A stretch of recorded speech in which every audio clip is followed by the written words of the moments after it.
ಲೂಕ ಬರೆದಂತ ಸುವಾರ್ತೆ 19ನೇ ಅಧ್ಯಾಯ ವಾಕ್ಯಗಳು 38 ಮತ್ತು 39 ನಾವು ಓದಿ ನೋಡೋಣ.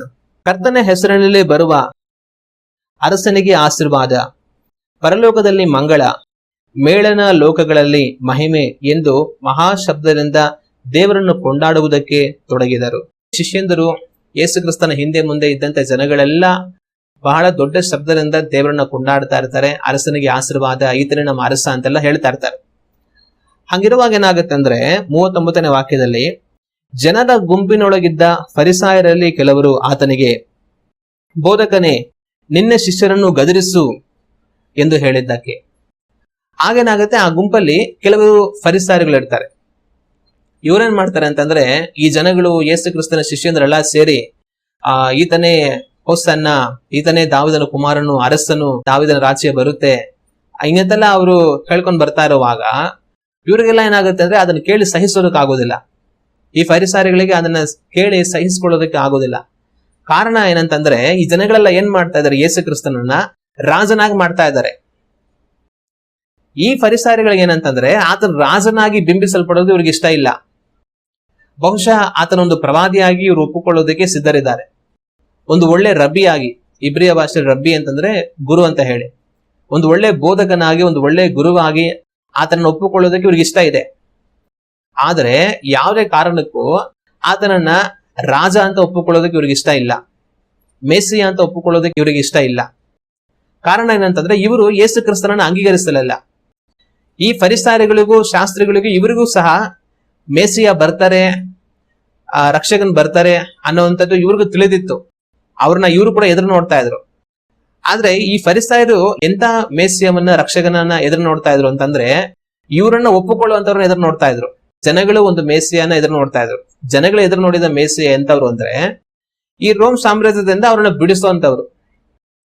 ಈ ಫರಿಸಾಯರುಗಳು, ಶಾಸ್ತ್ರಿಗಳು ಸಹ ಒಂದು ಮೇಸಿಯವನ್ನ ಎದುರು ನೋಡ್ತಾ ಇದ್ರು.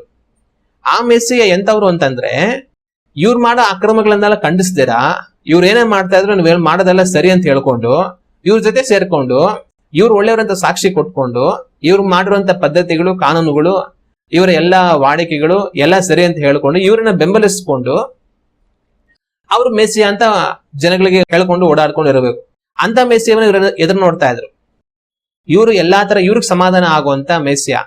ಆದ್ರೆ ಇಲ್ಲಿ ಯೇಸು ಕ್ರಿಸ್ತನ ಎಂತ ಮೇಸಿಯ ಆಗಿದ್ರು ಅಂತಂದ್ರೆ, ಇವ್ರು ನೋಡಿ ಯಾವಾಗಲೂ ಖಂಡಿಸೋ ಮೇಸಿಯ ಆಗಿದ್ರು. ನೀವು ಸರ್ಪ ಜಾತಿಯವರು, ಯಾವ ತರ ನರಕ ದಂಡನೆಗೆ ನೀವು ತಪ್ಪಿಸ್ಕೊಳ್ತೀರಾ, ನಿಮ್ಮಲ್ಲಿರುವಂತ ಅಕ್ರಮಗಳು ಇಂಥವು, ನಿಮ್ಮಲ್ಲಿರುವಂತ ತಪ್ಪುಗಳು ಇಂಥವು, ನೀವು ಸುಣ್ಣ ಬಳದಂತ ಸಮಾಧಿ ಆಗಿದ್ದೀರಾ, ನೀವು ಪಾತ್ರೆ ಆಚೆಗಡೆ ಮಾತ್ರ ತೊಳಿತೀರಾ, ಒಳಗಡೆ ಮಾತ್ರ ತೊಳೆಯೋದಿಲ್ಲ. ಈ ತರ ಇವ್ರು ಮಾಡುವಂತ ತಪ್ಪುಗಳನ್ನ ಯಾವಾಗಲೂ ಖಂಡಿಸಿ, ಗದರಿಸಿ, ಬೈದು ಅವರು ಜನಗಳ ಮುಂದೆಗಳಲ್ಲಿ ಅವ್ರನ್ನ ಕೆಟ್ಟವ್ರ ತರನೇ ಅವ್ರು ತೋರಿಸ್ತಾ ಇದ್ರು. ಇದರಿಂದ ಇವ್ರಿಗೇನಾಯ್ತು ಅಂತಂದ್ರೆ, ಈತನನ್ನ ನಾವು ಮೇಸಿ ಅಂತ ಒಪ್ಕೊಳ್ಳೋದಕ್ಕೆ ಆಗೋದಿಲ್ಲ, ಈತನ ಬರ್ಬೇಕಾಗಿರುವಂತ ಲೋಕ ರಕ್ಷಕ ಅಂತ ಒಪ್ಕೊಳ್ಳೋದಕ್ಕೆ ಆಗೋದಿಲ್ಲ, ಈತನ ಯಾವಾಗಲೂ ನಮ್ಗೆ ವಿರುದ್ಧವಾಗಿ ಮಾತಾಡ್ತಾ ಇರ್ತಾನೆ ಅಂತಂದ್ಬಿಟ್ಟು ಆತನನ್ನ ಅವರು ಕ್ರಿಸ್ತನಾಗಿ, ಮೇಸಿಯಾಗಿ ಅವ್ರು ಅಂಗೀಕರಿಸಲಿಲ್ಲ. ಆದ್ರೆ ಈ ಜನಗಳೇನ್ ಮಾಡ್ತಾ ಇದ್ದಾರೆ, ಆತನನ್ನ ಅರಸನನ್ನಾಗಿ ಮಾಡ್ತಾ ಇದ್ದಾರೆ. ಆತನೇ ಮೇಸಿ, ಆತನೇ ಕ್ರಿಸ್ತನು ಅನ್ನೋ ರೀತಿ ಅವ್ರ ಘೋಷಣೆಗಳು ಹಾಕ್ತಾ ಇದ್ದಾರೆ. ಈಗ ಇವ್ರು ಸುಮ್ಮನೆ ಇದ್ರೆ ಅದನ್ನ ಇವ್ರು ಒಪ್ಕೊಂಡಂಗ ಆಗುತ್ತೆ. ಇನ್ನೊಂದು, ಈ ಜನಗಳನ್ನ ಕ್ರಿಸ್ತನು ಈತನೇ ಅಂತ ಅನ್ಬಿಟ್ಟು ಕರ್ಕೊಂಡು ಹೋಗಿ ಅರಸನ ಪಟ್ಟ ಕೊಟ್ಬಿಟ್ಟು ತಾನು ಯೆರೂಸಲೇಮ್ ಪಟ್ಟಣ ಒಳಗಡೆ ಹೋದ್ಮೇಲೆ, ನಾನೇ ರಾಜ, ಇನ್ನ ದಾವಿದನ ರಾಜ್ಯ ಬಂತು, ದಾವಿದನ ಸಿಂಹಾಸನ ಬಂತು, ಸೈನ್ಯವನ್ನು ಕೂಡಿಸಿ ಯುದ್ಧ ಮಾಡೋಣ ಅಂತ ಒಂದು ವೇಳೆ ತನ್ನ ಮುಂದೆ ಹೋಗ್ಬಿಟ್ರೆ, ಇಷ್ಟೊಂದು ಜನಗಳ ಬೆಂಬಲ ತನಗಿದೆ, ತಾನು ಬೇಕಾದ್ರೆ ರಾಜ ಆಗ್ಬಿಡ್ಬೋದು. ಈಗ ಆತರ ಆಗ್ಬಿಟ್ರೆ ಮರುಕ್ಷಣ ಏನ್ ಮಾಡ್ತಾನೆ, ನಮ್ಮನ್ನೆಲ್ಲ ಕೊಲೆ ಮಾಡಿಸ್ಬಿಡ್ತಾನೆ ಅನ್ನೋಂತ ಒಂದು ಭಯ ಕೂಡ, ಗಾಬರಿ ಕೂಡ ಅವ್ರಿಗಿತ್ತು. ಅದರಿಂದ ತಾನೇನ್ ಮಾಡಿದ್ರು ಅಂತಂದ್ರೆ, ಆತನನ್ನ ಅವರು ಮೇಸಿಯಾ ಅಂತ ಕೂಗೋದು, ರಾಜ ಅಂತ ಕೂಗೋದು ಇವ್ರಿಗೆ ಇಷ್ಟ ಇರಲಿಲ್ಲ. ಅದು ಅವರಿಗೆ ಅಪಾಯವನ್ನು ತಂದೊಡ್ಡುವಂತ ಒಂದು ಕಾರ್ಯವಾಗಿತ್ತು. ಅದರಿಂದ ಅವ್ರೇನ್ ಮಾಡಿದ್ರು ಅಂತ, ಯೇಸು ಕ್ರಿಸ್ತನ್ ನೋಡಿ, ಈಗ ಗುರುವೇ ಇಲ್ಲಿ ನೋಡು, ನಿನ್ ಶಿಷ್ಯಂದ್ರೆಲ್ಲ ಏನ್ ಮಾಡ್ತಾ ಇದಾರೆ, ಅವ್ರನ್ನ ಖಂಡಿಸು, ಅವ್ರನ್ನ ಗದರಿಸು, ಅಂದ್ರೆ ಸುಮ್ನೆ ಇರ, ಕೇಳು, ಏನ್ ನನ್ನ ರಾಜ ನಾನೇ ಮೇಸಿಯಾ ಅಂತ ನೀವೆಲ್ಲ ಹೇಳ್ತಾ ಇದ್ದೀರಾ, ಹಂಗೆಲ್ಲ ಏನಿಲ್ಲ, ಸುಮ್ನೆ ಇರು ಅಂತ ಅವ್ರಿಗೆ ಹೇಳು ಅಂತಂದ್ಬಿಟ್ಟು ಇವರು ಯೇಸು ಕ್ರಿಸ್ತನಿಗೆ ಹೇಳೋದನ್ನ ನಾವು ಕಾಣ್ತೇವೆ. 40ನೇ ವಾಕ್ಯವನ್ನ ನಾವು ಓದಿ ನೋಡುವಾಗ, ಆತನು, ಇವರು ಸುಮ್ಮನಾದರೆ ಈ ಕಲ್ಲುಗಳೇ ಕೂಗುವವು ಎಂದು ನಮಗೆ ಹೇಳುತ್ತೇನೆ ಅಂದನು. ಈ ಶಾಸ್ತ್ರಿಗಳ ಫರಿಸಾಯರ ಹೊಟ್ಟೆ ಕಿಚ್ಚಿನಿಂದ ಯೇಸು ಕ್ರಿಸ್ತನನ್ನ ರಾಜ ಅಂತ ಮಾಡ್ಬಿಡ್ತಾ ಇದಾರಲ್ಲ, ಆತನನ್ನೇ ಮೇಸಿಯಾ ಅಂತ ಘೋಷಣೆ ಮಾಡ್ಬಿಡ್ತಾ ಇದಾರಲ್ಲ, ಅಯ್ಯೋ ನಮ್ಗೆ ಏನಾಗುತ್ತೋ, ನಮಗೆ ಅಂತ ಅನ್ಕೊಂಡು ಅದನ್ನ ನೋಡಿ ಇನ್ನು ಶಿಷ್ಯರನ್ನ ಗದರಿಸು, ಅವ್ರು ಸುಮ್ಮನೆ ಇರಕ್ ಹೇಳು ಅಂತ ಹೇಳುವಾಗ ಯೇಸು ಕ್ರಿಸ್ತನು ಹೇಳುವಂತ ಒಂದು ಮಾತು ತುಂಬಾ ಆಶ್ಚರ್ಯಕರವಾಗಿರುತ್ತೆ. ಅವ್ರೇನ್ ಹೇಳ್ತಾರೆ ಅಂತಂದ್ರೆ, ಇವರು ಸುಮ್ಮನಾದರೆ ಈ ಕಲ್ಲುಗಳೇ ಕೂಗುವು ಎಂದು ನಮಗೆ ಹೇಳುತ್ತೇನೆ ಅಂದನು. ಅವ್ರ ದಾರಿಯಲ್ಲಿ ಪ್ರಯಾಣ ಮಾಡ್ಕೊಂತ ಹೋಗ್ತಾ ಇರುವಾಗ ಸುತ್ತಮುತ್ತ ಅಲ್ಲಿ ಇಲ್ಲಿ ಕಲ್ಲುಗಳು, ಗೋಡೆಗಳೆಲ್ಲ ಇರುತ್ತೆ. ಅದ್ರಲ್ಲೆಲ್ಲ ಕಲ್ಲುಗಳೆಲ್ಲ ಸೇರಿಸಿ ಕಟ್ಟಿರ್ತಾರೆ. ಯೇಸು ಕ್ರಿಸ್ತನ್ ಹೇಳೋ ಮಾತೇನಂದ್ರೆ, ನಾನು ಒಂದು ವೇಳೆ ನೀವ್ ಹೇಳೋದರ ನೀವ್ ಸುಮ್ನಿರಿ ಅಂತ ಹೇಳಿ ಅವ್ರ ಬಾಯಿನ ಮುಚ್ಚಿ ನಾನು ಸುಮ್ಮ ಆಗಿಸ್ಬಿಟ್ರೆ, ಅವ್ರು ಸುಮ್ನಾದ್ರೂ ಕೂಡ ಈ ಬೀದಿಯ ಬದಿಯಲ್ಲಿ ಇದೆಯಲ್ಲ ಕಲ್ಲುಗಳು, ಆ ಕಲ್ಲುಗಳೇ ಕೂಗುತ್ತೆ. ಏನಂತ? ಹೋಸನ್ನ ದಾವೀದನ ಕುಮಾರನೇ ಅಂತ ಹೇಳಿ ಅವುಗಳೇ ಕೂಗುತ್ತೆ ಅಂತ ಯೇಸು ಕ್ರಿಸ್ತನ ಉತ್ತರ ಕೊಡೋದನ್ನ ನಾವು ಕಾಣ್ತೀವಿ. ಆಗ ಯೇಸು ಕ್ರಿಸ್ತನ ಈ ಉತ್ತರ ಕೊಡೋದಕ್ಕೆ ಅರ್ಥ ಏನು? ಇದರ ಹಿನ್ನೆಲೆ ಏನು? ಒಂದು ವೇಳೆ ಕಲ್ಲುಗಳು ಆ ರೀತಿ ಕೂಗೋದಕ್ಕೆ ಸಾಧ್ಯನಾ ಅಂತಂದ್ರೆ, ಒಂದು ವೇಳೆ ಶಿಷ್ಯಂದರು ಕೂಗಿದ್ರೆ ಸುಮ್ಮನಾಗಿದ್ರೆ ಖಂಡಿತವಾಗ್ಲೂ ಕಲ್ಲುಗಳು ಕೂಗ್ತಾ ಇತ್ತು. ಕಲ್ಲುಗಳು ಕೂಗಿ ಯೇಸು ಕ್ರಿಸ್ತ ಆತನೇ ಮೆಸ್ಸಿಯ, ಆತನೇ ರಾಜ, ಆತನ ರಾಜಾದಿ ರಾಜ, ಆತನೇ ದಾವೀದನ ಕುಮಾರನು, ಹೋಸನ್ನ ಅಂತ ಹೇಳಿ ಅವರನ್ನು ಖಂಡಿತವಾಗ್ಲೂ ಮಹಿಮೆ ಪಡಿಸ್ತಾ ಇತ್ತು. ದೇವರಿಂದ ಅಸಾಧ್ಯವಾದ ಕಾರ್ಯ ಯಾವುದೂ ಸಹ ಇಲ್ಲ. ದೇವರ ವಾಕ್ಯದಲ್ಲಿ ಬೀಳಾಮನ್ನು ಪ್ರಯಾಣ ಮಾಡ್ತಾ ಇದ್ದಂತ ಒಂದು ಕತ್ತೆಯ ಬಾಯಿನ ದೇವರು ತರಿಸಿ ಅದು ಮಾತನಾಡೋ ಹಾಗೆ ದೇವರು ಮಾಡೋದನ್ನ ದೇವರ ವಾಕ್ಯದಲ್ಲಿ ನಾವು ಕಾಣ್ತೇವೆ. ಸೈತನನ್ನು ಬಂದು ಯೇಸು ಕ್ರಿಸ್ತನನ್ನು ಶೋಧಿಸುವ ಸಮಯದಲ್ಲಿ, ನೀನ್ ದೇವರ ಕುಮಾರನಾಗಿದ್ದರೆ ಕಲ್ಲುಗಳನ್ನ ರೊಟ್ಟಿಗಳನ್ನಾಗಿ ಮಾಡಿ ಅದನ್ನ ತಿನ್ನು ಅಂತ ಹೇಳ್ದ. ಯೇಸು ಕ್ರಿಸ್ತನು ಕಲ್ಲುಗಳನ್ನೆಲ್ಲ ರೊಟ್ಟಿಯಾಗಿ ಮಾಡೋದಕ್ಕಾಗುತ್ತಾ, ನೀನು ನಿಂಗೆ ಹೇಳ್ತಾ ಇದ್ದೀರ ಸಾಧ್ಯ ಇಲ್ಲ ಅಂತ ಹೇಳಿಲ್ಲ. ಯೇಸು ಕ್ರಿಸ್ತನು ಅದು ಸಾಧ್ಯ ಇಲ್ಲ ಅಂತ ಹೇಳಲಿಲ್ಲ. ಆದ್ರೆ ದೇವರ ಬಾಯಿಂದ ಬರುವಂತ ಒಂದೊಂದು ಮಾತಿನಿಂದಲೂ ಮನುಷ್ಯನು ಬದುಕುವನಂತ ಮಾತ್ರವೇ ಹೇಳಿದ್ರು. ನನ್ನ ಕೈಯಲ್ಲಿ ಈ ಕಲ್ಲನ್ನ ರೊಟ್ಟಿ ಮಾಡೋದಕ್ಕಾಗೋದಿಲ್ಲ ಅಂತ ಹೇಳಿಲ್ಲ. ಆತನ ಮಾಡ್ಬೇಕು ಅನ್ಕೊಂಡ್ರೆ ಖಂಡಿತವಾಗ್ಲೂ ಮಾಡಬಹುದು. ಆದ್ರೆ ಅದು ಅಗತ್ಯ ಇರಲಿಲ್ಲ. ಅದರಿಂದ ಅವ್ರು ಅದನ್ನ ಮಾಡಲಿಲ್ಲ. ಆಗ ದೇವರ ಕೈಯಲ್ಲಿ ಆಗದಿರುವಂತ ಕಾರ್ಯ ಯಾವುದೂ ಸಹ ಇಲ್ಲ. ಕಲ್ಲುಗಳನ್ನೇ ತರಿಸಿ ಅವುಗಳು ಮಾತನಾಡುವ ಹಾಗೆ ಮಾಡೋದಕ್ಕೆ ದೇವರಿಗೆ ಸಾಧ್ಯ. ಈ ಕಲ್ಲುಗಳೇ ಕೂಗುತ್ತೆ ಅಂತ ಹೇಳುವಾಗ ಫರಿಸಾಯರು ಏನ್ ತರ ಕೊಡ್ಬೋದು? ಇವ್ರು ಸುಮ್ಮನಾಗ್ಬಿಟ್ರೆ ಕಲ್ಲುಗಳು ಕೂಗ್ಬಿಡುತ್ತಾ? ಕಲ್ಲುಗಳು ಮಾತಾಡೋದು ಎಲ್ಲಾರು ನೋಡಕ್ ಸಾಧ್ಯನಾ? ಇದು ಸಾಧ್ಯನೇ ಇಲ್ಲ ಅಂತ ಬಹುಶಃ ಆ ಫರಿಸಾಯರು ಹೇಳ್ಬೋದು. ಅವಾಗ ಕಲ್ಲುಗಳು ಮಾತನಾಡಿ ಯೇಸು ಕ್ರಿಸ್ತನೇ ಮೆಸ್ಸಿಯನಂತ ಹೇಳೋದಕ್ಕೆ ಸಾಧ್ಯನೇ ಇಲ್ಲ ಅನ್ನೋಂಗಾದ್ರೆ, ಈ ಶಿಷ್ಯಂದ್ರನು ಸುಮ್ಮನಿರಿ ಅಂತ ಹೇಳೋದಕ್ಕೂ ಸಾಧ್ಯ ಇಲ್ಲ ಅನ್ನುವಂತ ಅರ್ಥ ಕೂಡ ಅದ್ರಲ್ಲಿ ಬರುತ್ತೆ. ಕಲ್ಲುಗಳೇ ಕೂಗುತ್ತೆ ಅಂತ ಯೇಸು ಕ್ರಿಸ್ತನ್ ಹೇಳುವಾಗ ಫರಿಸಾಯರು ಕಲ್ಲುಗಳು ಕೂಗೋದಕ್ಕೆ ಸಾಧ್ಯನೇ ಇಲ್ಲ ಅಂತ ಹೇಳ್ಬೋದು. ಆಗ ಅದಕ್ಕೆ ಅರ್ಥ ಯೇಸು ಕ್ರಿಸ್ತನ್ ಏನ್ ಹೇಳ್ತಾರೆ ಅಂದ್ರೆ, ಕಲ್ಲುಗಳು ಕೂಗೋದಕ್ಕೆ ಸಾಧ್ಯ ಇಲ್ಲ ಅಂತಂದ್ರೆ ಇವರನ್ನ ಸುಮ್ಮನಾಗಿಸೋದಕ್ಕೂ ಕೂಡ ಸಾಧ್ಯ ಇಲ್ಲ, ಅವ್ರು ಕೂಗೇ ಕೂಗ್ತಾರೆ ಅನ್ನೋ ಅರ್ಥದಲ್ಲಿ ಆ ಮಾತುಗಳನ್ನ ಅವ್ರು ಹೇಳ್ತಾರೆ. ಯೇಸು ಕ್ರಿಸ್ತನು ಆ ಒಂದು ದಿನದಲ್ಲಿ ಆ ರೀತಿ ಕಥೆಯ ಮರಿಯ ಮೇಲೆ ಆ ಯೆರೂಸಲೇಮ್ ಪಟ್ಟಣವನ್ನ ಪ್ರವೇಶ ಮಾಡ್ತಾ ಬರ್ತಾ ಇರೋ ಸಮಯದಲ್ಲಿ ಆ ರೀತಿಯಾಗಿ ಕೂಗ್ಲೇಬೇಕಾಗಿತ್ತು.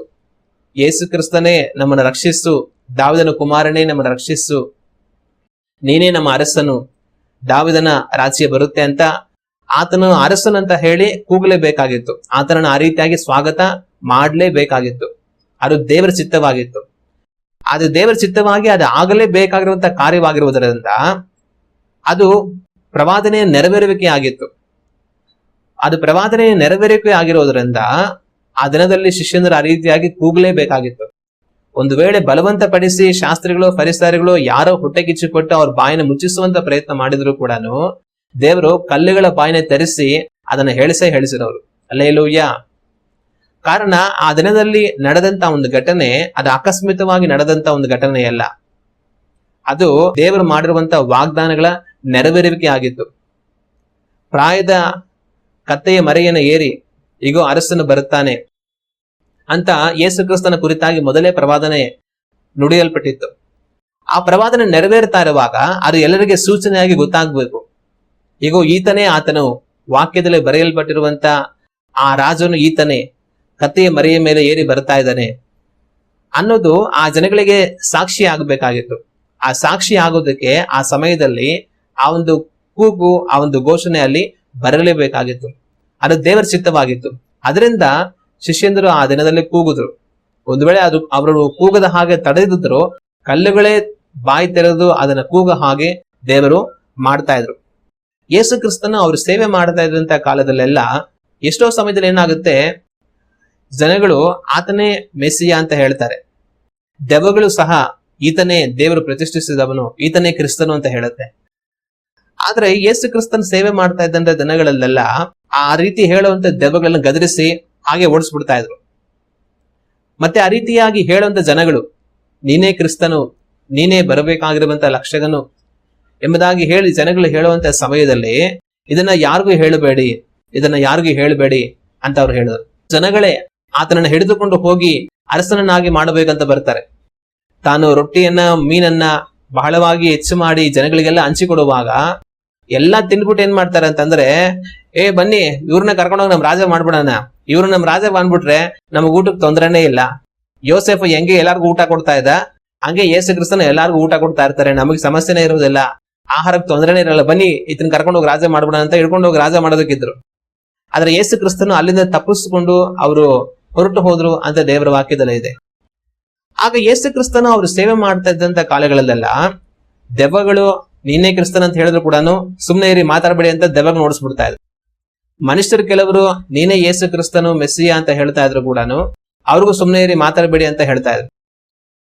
ಜನಗಳು ಆತನ ಹಿಡ್ಕೊಂಡು ಹೋಗಿ ನೀನೇ ಯಹೂದರ ರಾಜ ಆಗ್ಬೇಕು, ಬಾ ರಾಜ ಮಾಡ್ತೇವೆ ಅಂತಂದ್ರು ಕೂಡ ಅಲ್ಲಿಂದ ಬೇಡ ಅಂತ ಹೋಗ್ಬಿಡ್ತಾ ಇದ್ರು. ಆದ್ರೆ ಈ ಒಂದೇ ಒಂದು ಸ್ಥಳದಲ್ಲಿ ಮಾತ್ರ ಬಹಿರಂಗವಾಗಿ ನಾನೇ ಕ್ರಿಸ್ತನು, ನಾನೇ ಮೆಸ್ಸಿಯ, ನಾನೇ ಬರಬೇಕಾಗಿರುವಂತ ಅರಸನು ಅಂತ ಹೇಳಿ ಅವರು ಕತ್ತೆಯ ಮರೆಯ ಮೇಲೆ ಕುಳಿತುಕೊಂಡು ಯೆರೂಸಲೇಮ್ ಪಟ್ಟಣವನ್ನ ಅವ್ರ ರಾಜನ ಹಾಗೆ ಪ್ರವೇಶ ಮಾಡೋದನ್ನ ಕಾಣ್ತೇವೆ. ಇದಕ್ಕೆ ಮೊದಲು ಯೇಸು ಕ್ರಿಸ್ತನು ಎಷ್ಟೋ ಸಾರಿ ಯೆರೂಸಲೇಮ್ ಪಟ್ಟಣಕ್ಕೆ ಅವ್ರು ಬಂದಿದ್ದಾರೆ. ಯಾರಿಗೂ ಗೊತ್ತಿಲ್ಲದ ರೀತಿಯಲ್ಲಿ ಅವ್ರು ಬಂದಿದ್ದಾರೆ. ಕೆಲವೊಂದ್ಸಲಿ ಗೊತ್ತಾಗೋ ರೀತಿಯಲ್ಲಿ ಬಂದ್ರು ಕೂಡ ಸಾಧಾರಣವಾಗಿ ಬಂದಿದ್ದಾರೆ. ಅವ್ರು ಬಂದಿದ್ದಾರೆ ಅನ್ನೋದು ಕೂಡ ಯಾರಿಗೂ ಗೊತ್ತೇ ಇರ್ತಾ ಇರ್ಲಿಲ್ಲ. ಎಲ್ಲಿ ಯೇಸು ಕ್ರಿಸ್ತನ್ ಬರ್ತಾರ, ಹಬ್ಬದಲ್ಲಿ ಎಲ್ಲರೂ ಬರ್ಬೋದಾ, ನಿಮ್ಗೇನ್ ಅನ್ಸುತ್ತೆ, ಇಲ್ಲಿ ನಾನು ಯೇಸು ಕ್ರಿಸ್ತನು ಅಂತ ಹುಡುಕ್ತಾರೆ ಜನಗಳು. ಆಮೇಲೆ ಅವರೆಲ್ಲರೂ ನಿಂತ್ಕೊಂಡು ಪ್ರಸಂಗ ಮಾಡ್ತಾರೆ, ಆಗೋ ಇಲ್ಲಿ ಬಂದ್ಬಿಟ್ಟಿದ್ದಾನೆ ಯೇಸು ಕ್ರಿಸ್ತನು ಅಂತ ಅವ್ರ ಹತ್ರ ಹೋಗ್ತಾ ಇದ್ರು. ಆಗ ಬೇರೆ ಎಷ್ಟೋ ಸಮಯಗಳಲ್ಲಿ ಅವ್ರು ಯೆರೂಸಲೇಮ್ ಪಟ್ಟಣವನ್ನ ಪ್ರವೇಶ ಮಾಡಿದ್ರು ಕೂಡ ಸಾಧಾರಣವಾಗಿ ಎಲ್ಲ ರೀತಿಯಲ್ಲಿ ಅವರು ಒಬ್ಬರಾಗಿ ಬಂದಿದ್ರು, ಅಥವಾ ಯಾರಿಗೂ ಗೊತ್ತಿಲ್ಲದ ರೀತಿಯಲ್ಲಿ ಯೆರೂಸಲೇಮ್ ಪಟ್ಟಣಕ್ಕೆ ಅವರು ಬಂದಿದ್ರು. ಆದ್ರೆ ಇದು ಒಂದೇ ಸಾರಿ ಅಂದ್ರೆ ಯೇಸು ಕ್ರಿಸ್ತನ ಶಿಲುಬೆಯಲ್ಲಿ ಅವರು ಮರಣ ಹೊಂದೋದಕ್ಕಿಂತ ಮೊದಲು ಒಂದು ವಾರಕ್ಕೆ ಮುಂಚೆ ಅವ್ರು ಯೆರೂಸಲೇಮ್ ಪಟ್ಟಣಕ್ಕೆ ಬರುವಾಗ, ಅಂದ್ರೆ ಇನ್ನ ತಾನು ಯೆರೂಸಲೇಮ್ ಪಟ್ಟಣಕ್ಕೆ ಹೋಗಿ ಅಲ್ಲಿಂದ ಆಚೆ ಹೋಗೋದಿಲ್ಲ, ಅಲ್ಲಿ ಹೋಗಿ ಇನ್ನು ತಾನು ಶಿಲುಬೆಯ ಪಾಡು ಅನುಭವಿಸಿ ಮರಣವನ್ನು ಹೊಂದಬೇಕು. ಆ ಕಾರ್ಯಗಳನ್ನ ಅವರು ನೆರವೇರಿಸುವುದಕ್ಕಿಂತ ಮುಂಚೆ ಯೆರೂಸಲೇಮಿಗೆ ಒಂದು ವಾರ ಇರೋ ಹಾಗ ಅವ್ರು ಬರ್ತಾರೆ. ಆಗ ಮಾತ್ರ ಅವ್ರು ಯಾವ ರೀತಿ ಬರ್ತಾರೆ ಅಂದ್ರೆ, ಆ ಒಂದು ಪ್ರಾಯದ ಕತ್ತೆಯ ಮೇಲೆ ರಾಜಾದಿ ರಾಜನಾಗಿ ಬರ್ತಾರೆ. ಯಾಕೆ ಈ ರೀತಿ ಬಂದ್ರು? ಬೇರೆ ಎಲ್ಲಾ ಸಮಯಗಳಲ್ಲಿ ನೀನೇ ಮೆಸ್ಸಿಯ, ನೀನೇ ಕ್ರಿಸ್ತನು, ನೀನೇ ರಾಜನು ಅಂತೆಲ್ಲ ಹೇಳ್ತಾ ಇದ್ರು, ಸುಮ್ನಿರಿ ಅಂತ ಹೇಳ್ತಾ ಇದ್ದ ಯೇಸು ಕ್ರಿಸ್ತನು ಈಗ ಮಾತ್ರ ಏನಕ್ಕೆ ಈ ರೀತಿ ಬಂದ್ರು? ಬಹಿರಂಗವಾಗಿ ನಾನೇ ರಾಜ ಅಂತ ಅವರೇ ಕತ್ತೆ ಮರಿಯನ್ನ ತರಿಸ್ಕೊಂಡು ಕುತ್ಕೊಂಡ್ ಬರ್ತಾರೆ. ಯಾರೋ ಕತ್ತೆ ಮರಿಯನ್ನ ತಗೊಂಡ್ಬಂದ್ಬಿಟ್ಟು ಸ್ವಾಮಿ ಕುತ್ಕೊಳ್ಳಿ ಅಂತ ಕುಂಡ್ರಿಸ್ಕೊಂಡ್ ಕರ್ಕೊಂಡ್ ಬಂದಿಲ್ಲ. ಇವರೇ ನಾನೇ ರಾಜನ ತರನೇ ಹೋಗ್ಬೇಕಂತ ಹೇಳಿ ಅವರೇ ಕತ್ತೆ ಮರಿಯನ್ನ ತರಿಸಿ ಅದನ್ನ ಕುಳ್ಳಿರಿಸ್ಕೊಂಡು ಹೋಗ್ತಾರೆ. ಆ ಜನಗಳೆಲ್ಲ ಬಟ್ಟೆಗಳೆಲ್ಲ ಹಾಕ್ತಾ ಇದ್ದಾಗ, ಗರಿಗಳನ್ನೆಲ್ಲ ಆಸ್ತಾ ಇದ್ದಾಗ, ಬೇಡ ಇದೆಲ್ಲ ಮಾಡಬೇಡಿ, ಯಾಕೆ ಇದೆಲ್ಲ ಮಾಡ್ತಾ ಇದ್ರ ಅಂತ ಅವ್ರು ಹೇಳಲಿಲ್ಲ. ಅವ್ರು ಮಾಡ್ತಾ ಇದ್ದಾಗ ಕೂಡ ಅವ್ರು ಹಂಗೆ ಗಂಭೀರವಾಗಿ ಬಂದ್ರು. ಮತ್ತೆ ಇನ್ನು ಹೊಸನ್ನ ದಾವಿದನ ಕುಮಾರನೇ ಅಂತ ಹೇಳಿ ನಮ್ಮ ಪಿತೃಗಳ ದಾವಿದನ ರಾಜ್ಯ ಬರುತ್ತೆ ಅಂತೆಲ್ಲ ಹೇಳ್ತಾ ಇದ್ದ ಸಮಯದಲ್ಲಿ ಆಗ್ಲೂ ಕೂಡ ಅವರು ಸುಮ್ಮನೆ ಬಂದ್ರು. ಸುಮ್ನಿರಿ, ನೀವೆಲ್ಲ ಈ ತರ ಏನೇ ಕೇಳ್ತಾ ಇದ್ರ, ಬೇಡ ಅಂತ ಹೇಳಲಿಲ್ಲ. ಬೇರೆ ಎಲ್ಲಾ ಸಮಯದಲ್ಲಿ ಸುಮ್ನಿರಿ ಅಂತ ಹೇಳ್ತಾ ಇದ್ದವರು ಈಗ ಅವ್ರು ಏನು ಕೂಡ ಹೇಳಲಿಲ್ಲ. ಈ ಫರಿಸಾಯರು ಸುಮ್ನಿರು ಅಂತ ಹೇಳು ಅವ್ರಿಗೆ ಅಂತ ಹೇಳಿದ್ರು ಕೂಡ ಅವ್ರು ಸುಮ್ಮನಾದ್ರೂ ಕೂಡ ಕಲ್ಲುಗಳೇ ಅದನ್ನ ಹೇಳುತ್ತೆ ಅಂತ ಹೇಳೋದನ್ನ ಕಾಣ್ತೀವಿ. ಆಗ ಎಲ್ಲಾ ಸ್ಥಳಗಳಲ್ಲಿ ಅವರು ತಾವು ಯಾರು ಏನು ಅಂತ ಯಾರಿಗೂ ಕೂಡ ಗೊತ್ತಾಗೋದಕ್ಕೆ ಅವ್ರಿಗೆ ಇಷ್ಟಪಡಲಿಲ್ಲ. ಸುಮ್ನಿರಿ ಅಂತ ಹೇಳ್ತಾ ಇದ್ರು. ಇಲ್ಲಿ ಮಾತ್ರ ಅವ್ರು ಎಲ್ಲವನ್ನ ಸ್ವೀಕರಿಸಿದ್ರು. ಇಲ್ಲಿ ಮಾತ್ರ ಅಲ್ದರ ಯೆರೂಸಲೇಮ್ ಪಟ್ಟಣವನ್ನು ಅವರು ಪ್ರವೇಶ ಮಾಡಿದ ಮೇಲೂ ಕೂಡ ಅಲ್ಲಿ ದೇವಾಲಯದ ಹತ್ರ ಕೆಲವು ಹುಡುಗರು ಇರ್ತಾರೆ. ಆ ಹುಡುಗರೆಲ್ಲ ಕೂಡ ಹೊಸನ್ನ ದಾವಿದನ ಕುಮಾರನೇ ಅಂತ ಹೇಳಿ ಕೂಗಾಡ್ತಾ ಇರ್ತಾರೆ. ಅಲ್ಲೂ ಕೂಡ ಈ ಶಾಸ್ತ್ರಿಗಳು ಫರಿಸಾಯರು ಏನ್ ಮಾಡ್ತಾರೆ, ಆ ಹುಡುಗರು ನೋಡಿ ಏನ್ ಹೇಳ್ತಾ ಇದಾರೆ, ಅವ್ರು ಸುಮ್ಮನೆ ಕೇಳು ಅಂತ ಹುಡುಗರ ಬಗ್ಗೆನೂ ಮಾತಾಡ್ತಾರೆ. ಆಗ್ಲೇ ಯೇಸು ಕ್ರಿಸ್ತನ ಹೇಳ್ತಾರೆ, ಮಲೆ ಕೂಸುಗಳಿಂದಲೂ ನಾನು ಸ್ತೋತ್ರಗಳನ್ನ ಪ್ರಸಿದ್ಧಿಗೆ ತಂದ ನನ್ನ ವಾಕ್ಯವನ್ನು ನೀವು ತಿಳ್ಕೊಂಡಿಲ್ವಾ ಅಂತ ಹೇಳ್ತಾರೆ. ಆಗ ಆ ಹುಡುಗರು ಯೇಸುವೆ ಲೋಕ ರಕ್ಷಕನ ಮೆಸ್ಸಿಯನು ಅಂತ ಹೇಳ್ತಾ ಇದ್ರು ಕೂಡ, ದಾವಿದನ ಕುಮಾರನೇ ನಮ್ಮ ರಕ್ಷಿಸು ಅಂತ ಹೇಳ್ತಾ ಇದ್ರು ಕೂಡ ಆ ಹುಡುಗರನ್ನು ಸುಮ್ನಾಗಿ ಏನ್ ಮಾತಾಡ್ಬೇಡಿ ಅಂತ ಅವ್ರು ಹೇಳಿಲ್ಲ. ಅಲ್ಲೂ ಕೂಡ ಈ ಫರಿಸಾಯರು ಶಾಸ್ತ್ರಿಗಳು ಅವ್ರನ್ನ ಸುಮ್ನಾಗ್ಸಂದ್ರು ಕೂಡ ಅವ್ರನ್ನ ಅವ್ರು ಸುಮ್ನಾಗ್ಸಿಲ್ಲ. ಇನ್ನ ವಾಕ್ಯವನ್ನೇ ಹೇಳಿ, ವಾಕ್ಯದಲ್ಲಿ ಈ ತರ ಇದೆ ಅಲ್ವಾ, ಆ ವಾಕ್ಯದ ನೆರವೇರುವಿಕೆ ಅದು ಅಂತ ಅವ್ರಿಗೆ ಹೇಳೋದನ್ನ ಕಾಣ್ತೀವಿ. ಆಗ ಏನಕ್ಕೆ ಈ ರೀತಿ ಆಯ್ತು? ಯೇಸು ಕ್ರಿಸ್ತನ ಈ ಒಂದು ಬಾರಿ ಮಾತ್ರ ಯಾಕೆ ಪ್ರತ್ಯಕ್ಷವಾಗಿ ಬಹಿರಂಗವಾಗಿ ತಾನು ರಾಜನು ಅನ್ನೋ ರೀತಿಯಲ್ಲಿ ಯಾವ್ದು ಜನಗಳು ಮಾಡಿದ್ರು ಕೂಡ ಬೇಡ ಅಂತ ಹೇಳ್ದ ಎಲ್ಲವನ್ನ ಸ್ವೀಕರಿಸಿ ಅವರು ಬಂದ್ರು. ಅದ್ರ ಕಾರಣ ಏನಂತಂದ್ರೆ, ತಾನೇ ಮೆಸ್ಸಿಯ, ತಾನೇ ಲೋಕ ರಕ್ಷಕನು, ತಾನೇ ದೇವರು ಕಳಿಸಿರುವಂತ ಅರಸನು ಎನ್ನುವುದು ಸಾಕ್ಷಿಯಾಗಿ ಆ ಕಾರ್ಯವನ್ನು ಅವರು ಮಾಡೋದನ್ನ ನಾವು ಕಾಣ್ತೇವೆ. ಯೇಸು ಕ್ರಿಸ್ತನು ಇನ್ನೂ ಸೇವೆ ಮಾಡ್ತಾ ಇದ್ದಂತ ಕಾಲಗಳಲ್ಲೆಲ್ಲ ಇಂಥ ಎಲ್ಲವನ್ನು ತಿರಸ್ಕರಿಸಿದ್ರು. ಅವ್ರಿಗೆ ಏನೇ ವಿಶೇಷ ಸನ್ಮಾನ ಮಾಡಕ್ ಬಂದ್ರು, ಅವ್ರಿಗೇನೇ ಸ್ಥಾನ ಮಾನ ಎಲ್ಲವನ್ನು ಕೊಡಕ್ ಬಂದ್ರು ಕೂಡ ಅದನ್ನ ತಡೆದ್ರು. ಆದ್ರೆ ಇದು ಒಂದೇ ಸರಿ ಅವ್ರು ಎಲ್ಲವನ್ನು ಸ್ವೀಕರಿಸಿದ್ರು. ಅದು ಯಾವಾಗ ಅಂದ್ರೆ ಕಡೆಯದಾಗಿ ಅವ್ರ ಶಿಲುಬೆಯ ಮರಣವನ್ನು ಹೊಂದುವುದಕ್ಕಿಂತ ಮುಂಚೆ. ಅದಕ್ಕೆ ಕಾರಣ ಏನು ಅಂತಂದ್ರೆ ತಾನೇ ಲೋಕದ ರಕ್ಷಕನು ಅನ್ನೋದಕ್ಕೆ ಗುರುತಾಗಿ ಅದೆಲ್ಲವನ್ನ ಅವ್ರು ಮಾಡಿದ್ರು. ತಾನೇ ಮೆಸ್ಸಿಯ ಅನ್ನೋದಕ್ಕೆ ಗುರುತಾಗಿ ಎಲ್ಲವನ್ನು ಮಾಡಿದ್ರು. ಇದರ ಮುಖಾಂತರವಾಗಿ ಆ ಶಾಸ್ತ್ರಿಗಳಿಗೆ, ಫರಿಸಾಯರುಗಳಿಗೆ, ಆ ಇಸ್ರಾಯೇಲ್ ಜನಗಳಿಗೆಲ್ಲ ನಾನೇ ಮೆಸ್ಸಿಯ, ನಿಮಗೆ ವಾಗ್ದಾನ ಮಾಡಲ್ಪಟ್ಟಂತ ಮೆಸ್ಸಿಯ ನಾನೇ, ಈಗೋ ಬರ್ತಾ ಇದ್ದೇನೆ ಅಂತ ಹೇಳಿ ಬಹಿರಂಗವಾಗಿ ಇದನ್ನ ಅವರು ಅಂಗೀಕರಿಸಿ ಯೆರೂಸಲೇಮ್ ಪಟ್ಟಣವನ್ನ ಅವರು ಪ್ರವೇಶ ಮಾಡಿದ್ರು. ಆದ್ರೆ ಇದನ್ನೆಲ್ಲ ಅವರು ತಿಳ್ಕೊಂಡ್ಲಿಲ್ಲ, ಕಂಡುಕೊಂಡ್ಲಿಲ್ಲ, ಆತನನ್ನ ಅವರು ಅಂಗೀಕರಿಸಲಿಲ್ಲ. ಯೆರೂಸಲೇಮ್ ಪಟ್ಟಣ ಎಲ್ಲಿತ್ತು ಅಂದ್ರೆ ಒಂದು ಗುಡ್ಡ ಈ ಕಡೆ ಇದೆ. ಆ ಗುಡ್ಡದ ಮೇಲ್ಗಡೆಯಲ್ಲಿ ಯೆರೂಸಲೇಮ್ ಪಟ್ಟಣ ಇದೆ. ಆ ಗುಡ್ಡ ಹಂಗೆ ಇಳಿಜಾರಾಗಿ ಬರುತ್ತೆ. ಮತ್ತೆ ಈ ಗುಡ್ಡ ಇನ್ನೊಂದು ಗುಡ್ಡವಾಗಿ ಇದರ ಮೇಲಕ್ಕೆ ಹೋಗುತ್ತೆ. ಈ ಮಧ್ಯದಲ್ಲಿರುವಂತಹ ಒಂದು ಕಣಿವೆ, ಆ ಗುಡ್ಡದ ಒಂದು ಇಳಿಜಾರಿಗೆ ಕೆದ್ರೋನ್ ಹಳ್ಳ ಅಂತ ಕರೀತಾರೆ. ಈ ಕಡೆ ಯೆರೂಸಲೇಮ್ ಪಟ್ಟಣ ಆ ಒಂದು ಗುಡ್ಡದ ಮೇಲೆ ಇದೆ. ಮತ್ತೆ ಈ ಕಡೆ ಹಳ್ಳ ಮುಗಿದ ನಂತರ ಮತ್ತೆ ಈ ಕಡೆ ದಿಣ್ಣೆ ಏರಿ ಹೋಗಿದೆ. ಈ ದಿಣ್ಣೆಗೆ ಏನ್ ಕರೀತಾರೆ ಅಂತಂದ್ರೆ ಎಣ್ಣೆ ಮರಗಳ ಗುಡ್ಡ ಅಂತಾರೆ. ನಾವು ಹೊಸ ಒಡಂಬಡಿಕೆಯಲ್ಲಿ ಓದುವಾಗಲೆಲ್ಲ ಎಣ್ಣೆ ಮರಗಳ ಗುಡ್ಡ, ಆ ಬೆಟ್ಟ ಅಂತ ಬಹಳಷ್ಟು ಓದ್ತೇವೆ. ಅದೆಲ್ಲಿ ಅಂತಂದ್ರೆ ಇಲ್ಲಿರೋದು, ಈ ಕಡೆ ಇರೋದು ಯೆರೂಸಲೇಮ್ ಪಟ್ಟಣಕ್ಕೆ ಎದುರಾಗಿರೋದು. ಈ ಕಡೆ ಯೆರೂಸಲೇಮ್ ಪಟ್ಟಣ, ಈ ಕಡೆ ಒಂದು ಎಣ್ಣೆ ಮರಗಳ ಗುಡ್ಡ, ಮಧ್ಯದಲ್ಲಿ ಕಿದ್ರೋನು ಆ ಒಂದು ಹಳ್ಳ ಬರುತ್ತೆ. ಯೇಸು ಕ್ರಿಸ್ತನ ಎಣ್ಣೆ ಮರಗಳ ಗುಡ್ಡದಿಂದ ಈ ರೀತಿಯಾಗಿ ಪ್ರಯಾಣ ಮಾಡ್ತಾ ಇಳಿತಾ ಬರ್ತಾ ಇರ್ತಾರೆ. ಬರ್ತಾ ಇರುವಾಗ ಏನಾಗುತ್ತೆ, ಈ ಗುಡ್ಡದ ಮೇಲಿಂದ ಈ ಗುಡ್ಡದ ಮೇಲೆ ಇರುವಂತ ಯೆರೂಸಲೇಮ್ ಪಟ್ಟಣ ಪೂರ್ತಿ ಕಾಣಿಸುತ್ತೆ. ಇಲ್ಲಿಂದ ಸ್ಪಷ್ಟವಾಗಿ ಕಾಣಿಸುತ್ತೆ, ಯೆರೂಸಲೇಮ್ ಪಟ್ಟಣ ಪೂರ್ತಿ ಕಾಣಿಸುತ್ತೆ. ಆ ರೀತಿಯಾಗಿ ಯೇಸು ಕ್ರಿಸ್ತನ ಈ ರೀತಿ ಬರೋ ಸಮಯದಲ್ಲಿ ಏನಾಯ್ತಂದ್ರೆ ಈ ಕಡೆ ಗುಡ್ಡದ ಮೇಲೆ ಇರುವಂತ ಯೆರೂಸಲೇಮ್ ಪಟ್ಟಣ ಈ ಕಡೆ ಗುಡ್ಡದ ಮೇಲಿಂದ ಸ್ಪಷ್ಟವಾಗಿ ಕಾಣಿಸ್ತಾ ಇತ್ತು.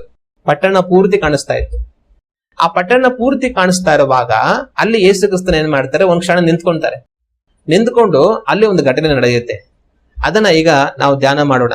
ನಾವು ದೇವರ ವಾಕ್ಯವನ್ನ ಓದಿ ನೋಡುವಾಗ ಲೂಕನ ಬರೆದಂತ ಸುವಾರ್ತೆ 19ನೇ ಅಧ್ಯಾಯ ವಾಕ್ಯಗಳು 41ರಿಂದ 44ರವರೆಗೆ ನಾವು ಓದಿ ನೋಡೋಣ. ತರುವಾಯ ಆತನು ಸಮೀಪಕ್ಕೆ ಬಂದಾಗ ಪಟ್ಟಣವನ್ನು ನೋಡಿ ಅದರ ವಿಷಯವಾಗಿ ಅತ್ತು, ನೀನಾದರೂ ಸಮಾಧಾನಕ್ಕೆ ಬೇಕಾದದ್ದನ್ನು ಇದೇ ದಿನದಲ್ಲಿ ತಿಳಿದುಕೊಂಡರೆ ಎಷ್ಟೋ ಒಳ್ಳೆಯದು. ಆದರೆ ಈಗ ಅದು ನಿನ್ನ ಕಣ್ಣಿಗೆ ಮರೆಯಾಗಿದೆ.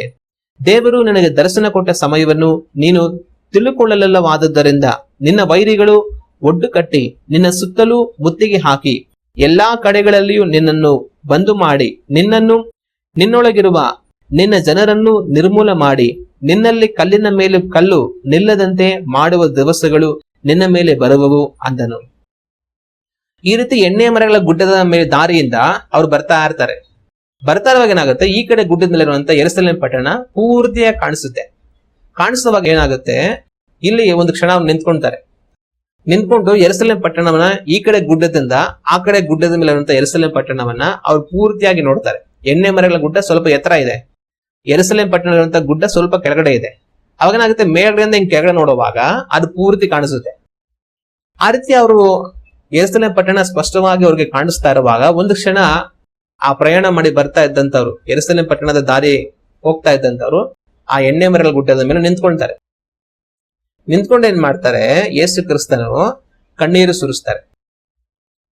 ಇಲ್ಲಿ ಯೇಸು ಕ್ರಿಸ್ತನು ಕಣ್ಣೀರು ಸುರಿಸೋದನ್ನ ನಾವು ಗಮನಿಸೋದಕ್ಕೆ ಸಾಧ್ಯ. 41ನೇ ವಾಕ್ಯದ ನಾವು ಓದಿ ನೋಡುವಾಗ, ತರುವಾಯ ಆತನು ಸಮೀಪಕ್ಕೆ ಬಂದಾಗ ಪಟ್ಟಣವನ್ನು ನೋಡಿ ಅದರ ವಿಷಯವಾಗಿ ಅತ್ತು. ಯೇಸು ಕ್ರಿಸ್ತನು ಪಟ್ಟಣವನ್ನು ನೋಡಿ ಅಳುತ್ತಾ ಕಣ್ಣೀರು ಸುರಿಸೋದನ್ನ ನಾವು ಕಾಣ್ತೀವಿ.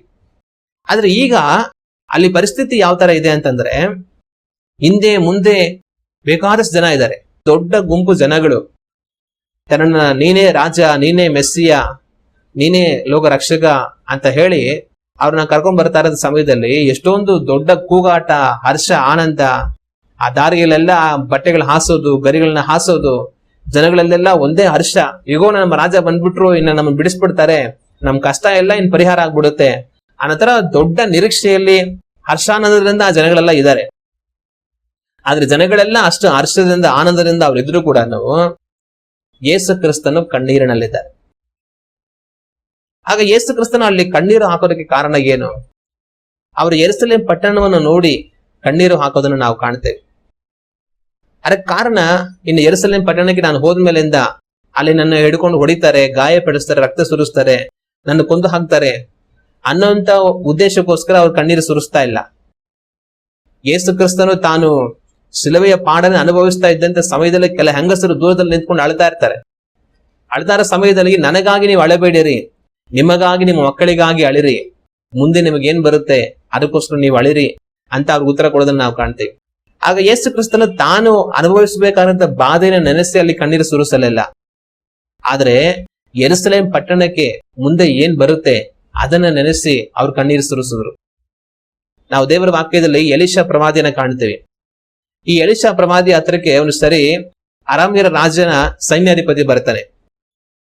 ಆ ಸೈನ್ಯಾಧಿಪತಿ ಬಂದು ಎಲಿಷನ ಹತ್ರ ಮಾತಾಡ್ತಾ ಇರುವಾಗ ದೇವರ ಎಲಿಷನಿಗೆ ಮುಂದೆ ಏನಾಗುತ್ತೆ ಅನ್ನೋದನ್ನ ತೋರಿಸ್ತಾರೆ. ಮುಂದೆ ಏನಾಗುತ್ತೆ ಅನ್ನೋದನ್ನ ತೋರಿಸೋ ಸಮಯದಲ್ಲಿ ಎಲಿಷಾ ಕಣ್ಣೀರ್ ಬಿಟ್ಟು ಅಳ್ತಾನೆ. ಆ ಕಣ್ಣೀರ್ ಬಿಟ್ಟು ಎಲಿಷಾ ಅಳೋ ಸಮಯದಲ್ಲಿ ಆ ಅರಾಮ್ಯರ ರಾಜರ ಸೈನ್ಯಾಧಿಪತಿ ಏನ್ ಮಾಡ್ತಾನೆ, ಸ್ವಲ್ಪ ಹೊತ್ತು ಸುಮ್ಮನೆ ಇರ್ತಾನೆ. ಎಲಿಷಾ ಎಷ್ಟೊತ್ತಾದ್ರೂ ಅಳ್ತಾನೆ ಇರ್ತಾನೆ. ಆಗ ತಾನೇನ್ ಮಾಡ್ತಾನೆ, ತನ್ನೊಂದು ಪ್ರಶ್ನೆ ಕೇಳ್ತಾನೆ, ಅಯ್ಯ ನೀನ್ ಯಾಕೆ ಈ ತರ ಅಳ್ತಾ ಇದೀಯಾ ಅಂತ ಎಲಿಷನನ್ನ ಆ ಸೈನ್ಯಾಧಿಪತಿ ಪ್ರಶ್ನೆ ಮಾಡ್ತಾನೆ. ಆಗ ಎಲಿಷಾ ಉತ್ತರ ಕೊಡ್ತಾನೆ, ನೀನು ನನ್ನ ಜನಗಳಾಗಿರುವಂತ ಇಸ್ರಾಯೇಲರಿಗೆ ಎಷ್ಟು ಕೇಡು ಮಾಡ್ತೀಯಾ ಅನ್ನೋದು ನನಗೆ ಪ್ರಕಟ ಆಯಿತು, ಅದರಿಂದ ನಾನು ಅಳ್ತಾ ಇದ್ದೀನಿ ಅಂತ ಹೇಳ್ತಾರೆ. ಆಗ ಆ ಸೈನ್ಯಾಧಿಪತಿ ಏನ್ ಮಾಡ್ತಾನೆ, ನಾನೊಬ್ಬ ಸೈನ್ಯಾಧಿಪತಿ ಅಷ್ಟೇ, ಹೀಗಿರುವಾಗ ನಾನು ಇಸ್ರಾಯೇಲ್ ಜನಗಳಿಗೆ ಯಾವ ತರ ಕೇಡ್ ಮಾಡಕ್ ಸಾಧ್ಯ ಅಂತ ಹೇಳ್ತಾನೆ. ಅದಕ್ಕೆ ಎಲಿಷಾ, ನೀನು ಅರಾಮ್ಯರ ರಾಜ ಆಗ್ತೀಯಾ, ನೀನು ಅರಾಮ್ಯರ ರಾಜ ಆಗಿ ಇಸ್ರಾಯೇಲ್ ಜನಗಳ ಮೇಲೆ ದಂಡೆತ್ತಿ ಬಂದು ನೀನ್ ಇಸ್ರಾಯೇಲರನ್ನ ಸಂಹಾರ ಮಾಡ್ತೀಯ, ಆಗ ನೀನ್ ಮಾಡುವಂತ ಕೇಡು ನನ್ ಕಣ್ಮುಂದೆ ಬಂತು, ಅದರಿಂದ ನಾನು ಅಳ್ತಾ ಇದ್ದೀನಿ ಅಂತ ಎಲಿಷಾ ಹೇಳ್ತಾನೆ.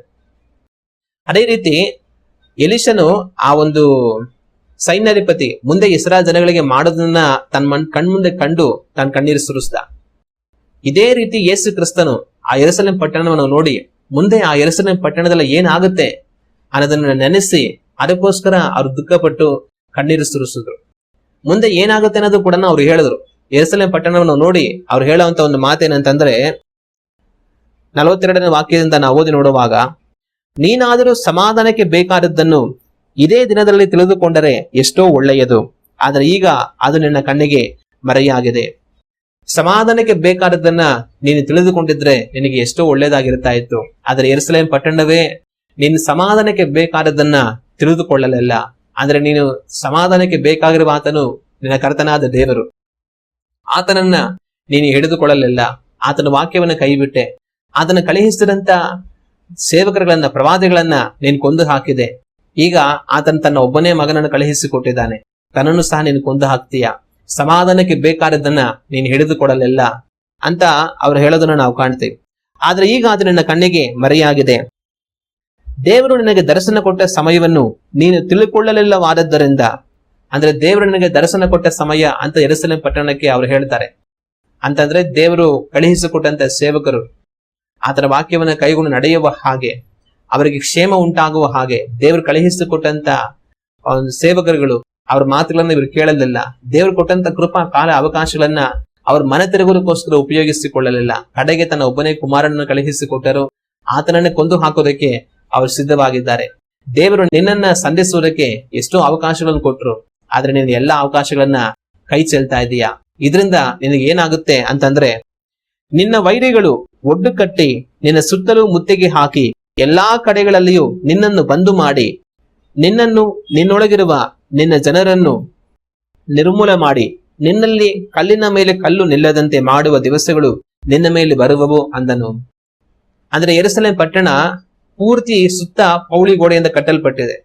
ಯಾರು ಸಹ ಯೆರೂಸಲೇಮ್ ಪಟ್ಟಣಕ್ಕೆ ಹೋಗಿ ದಾಳಿ ಮಾಡೋದಕ್ಕೆ ಆಗೋದಿಲ್ಲ. ಆ ಕಾಲಗಳಲ್ಲಿ ಹಳ್ಳಿಗಳ ಸುತ್ತ ಯಾವುದೇ ಗೋಡೆ ಇರ್ತಾ ಇರಲಿಲ್ಲ. ಅಲ್ಲಿ ಬಯಲು ಪ್ರದೇಶಗಳಲ್ಲಿ ಅಲ್ಲಲ್ಲಿ ಚಿಕ್ಕ ಚಿಕ್ಕ ಮನೆಗಳು ಮಾಡ್ಕೊಂಡು ಜನಗಳು ಇರ್ತಾ ಇದ್ರು. ಯಾರಾದ್ರೂ ಯುದ್ಧ ಮಾಡ್ಬೇಕಂದ್ರೆ ನೇರವಾಗಿ ಹೋಗಿ ಅಲ್ಲಿದ್ದಂಥವ್ರನ್ನೆಲ್ಲ ಕೊಂದ್ಬಿಟ್ಟು ಆ ಸ್ಥಳವನ್ನ ತಗೊಂಡ್ ಬಿಡ್ತಾ ಇದ್ರು. ಆದ್ರೆ ಪಟ್ಟಣಗಳನ್ನ ಆತರ ತಗೊಳ್ಳೋದಕ್ಕೆ ಆಗ್ತಾ ಇರಲಿಲ್ಲ. ಪಟ್ಟಣಗಳ ಸುತ್ತ ಏನ್ ಮಾಡಿರುವಂತವ್ರು ದೊಡ್ಡ ದೊಡ್ಡ ಕಲ್ಲುಗಳಿಂದ ಅವರೊಂದು ಗೋಡೆಗಳನ್ನ ಕಟ್ಟಿರುವಂತವ್ರು. ಈಗಲೂ ಸಹ ನಾವು ಎಲ್ಲಾದ್ರೂ ಕೋಟೆಗಳ ಹತ್ರ ಎಲ್ಲ ಹೋದ್ರೆ ಕೋಟೆ ಸುತ್ತ ದೊಡ್ಡ ಗೋಡೆ ಕಟ್ಟಿರ್ತಾರೆ, ದೊಡ್ಡ ದೊಡ್ಡ ಕಲ್ಲಿಂದ ಎತ್ತರವಾದ ಗೋಡೆಗಳು ಕಟ್ಟಿರ್ತಾರೆ. ಆ ರೀತಿ ಆ ಕಾಲಗಳಲ್ಲಿ ಪಟ್ಟಣಗಳಿಗೆ ಸುತ್ತ ಗೋಡೆ ಕಟ್ಟವರು. ಆ ಪಟ್ಟಣಗಳ ಒಳಗಡೆಯಲ್ಲಿ ರಾಜನ ಮನೆತನದವರು, ದೊಡ್ಡ ದೊಡ್ಡ ಶ್ರೀಮಂತರಿಗಳು, ಅಧಿಕಾರಿಗಳು, ಬೇರೆ ಎಲ್ಲಾ ಮುಖ್ಯಸ್ಥರುಗಳು ಇರ್ತಾ ಇದ್ರು. ಸಾಧಾರಣ ಜನಗಳು ಬಯಲು ಪ್ರದೇಶಗಳಲ್ಲಿ, ಹಳ್ಳಿಗಳಲ್ಲಿ ಇರ್ತಾ ಇದ್ರು. ಈ ಒಂದು ಪೌಳಿ ಗೋಡೆಯಿಂದ ಕಟ್ಟಲ್ಪಟ್ಟಿರುವಂತಹ ಪಟ್ಟಣಗಳ ಒಳಗಡೆಯಲ್ಲಿ ರಾಜ, ಮುಖ್ಯವಾದಂತವರೆಲ್ಲ ಕೂಡ ಅಲ್ಲಿ ಇರ್ತಾ ಇದ್ರು. ಆ ಗೋಡೆಗಳ ಮೇಲೆಲ್ಲ ಸೈನಿಕರು ಯಾವಾಗಲೂ ಕಾವಲಿರ್ತಾ ಇದ್ರು. ಆ ಗೋಡೆಗಳಿಗೆ ಅಲ್ಲಲ್ಲಿ ಬಾಗಿಲಿರೋದು, ಸುಮಾರು ಬಾಗಿಲಿರೋದು. ಆ ಬಾಗಿಲುಗಳಿಂದ ಜನಗಳು ಬರೋರು ಹೋಗೋರು. ಸಂಜೆಯಲ್ಲಿ ಆ ಬಾಗಿಲನ್ನು ಮುಚ್ಚಿಬಿಡೋರು, ಮತ್ತೆ ಬೆಳಿಗ್ಗೆ ಮಾತ್ರ ಅದನ್ನ ತೆಗೆಯೋರು. ಯಾರು ಸಹ ಬಂದು ಆ ಪಟ್ಟಣಗಳ ಮೇಲೆ ದಾಳಿ ಮಾಡೋದಕ್ಕೆ ಆಗ್ತಾ ಇರಲಿಲ್ಲ. ರಾಜನಿಗಾಗ್ಲಿ ತನ್ನ ಮನೆಯವರಿಗಾಗ್ಲಿ ಯಾರು ದಾಳಿ ಮಾಡಿ ತೊಂದರೆ ಮಾಡೋದಕ್ಕೆ ಅವಕಾಶ ಇರ್ತಾ ಇರ್ಲಿಲ್ಲ. ಯಾಕಂದ್ರೆ ಸೈನಿಕರು ಯಾವಾಗ್ಲೂ ಸಹ ಅವ್ರ ಕಾವಲಾಗಿದ್ದು ಅವ್ರನ್ನ ಕಾಯ್ತಾ ಇರೋರು.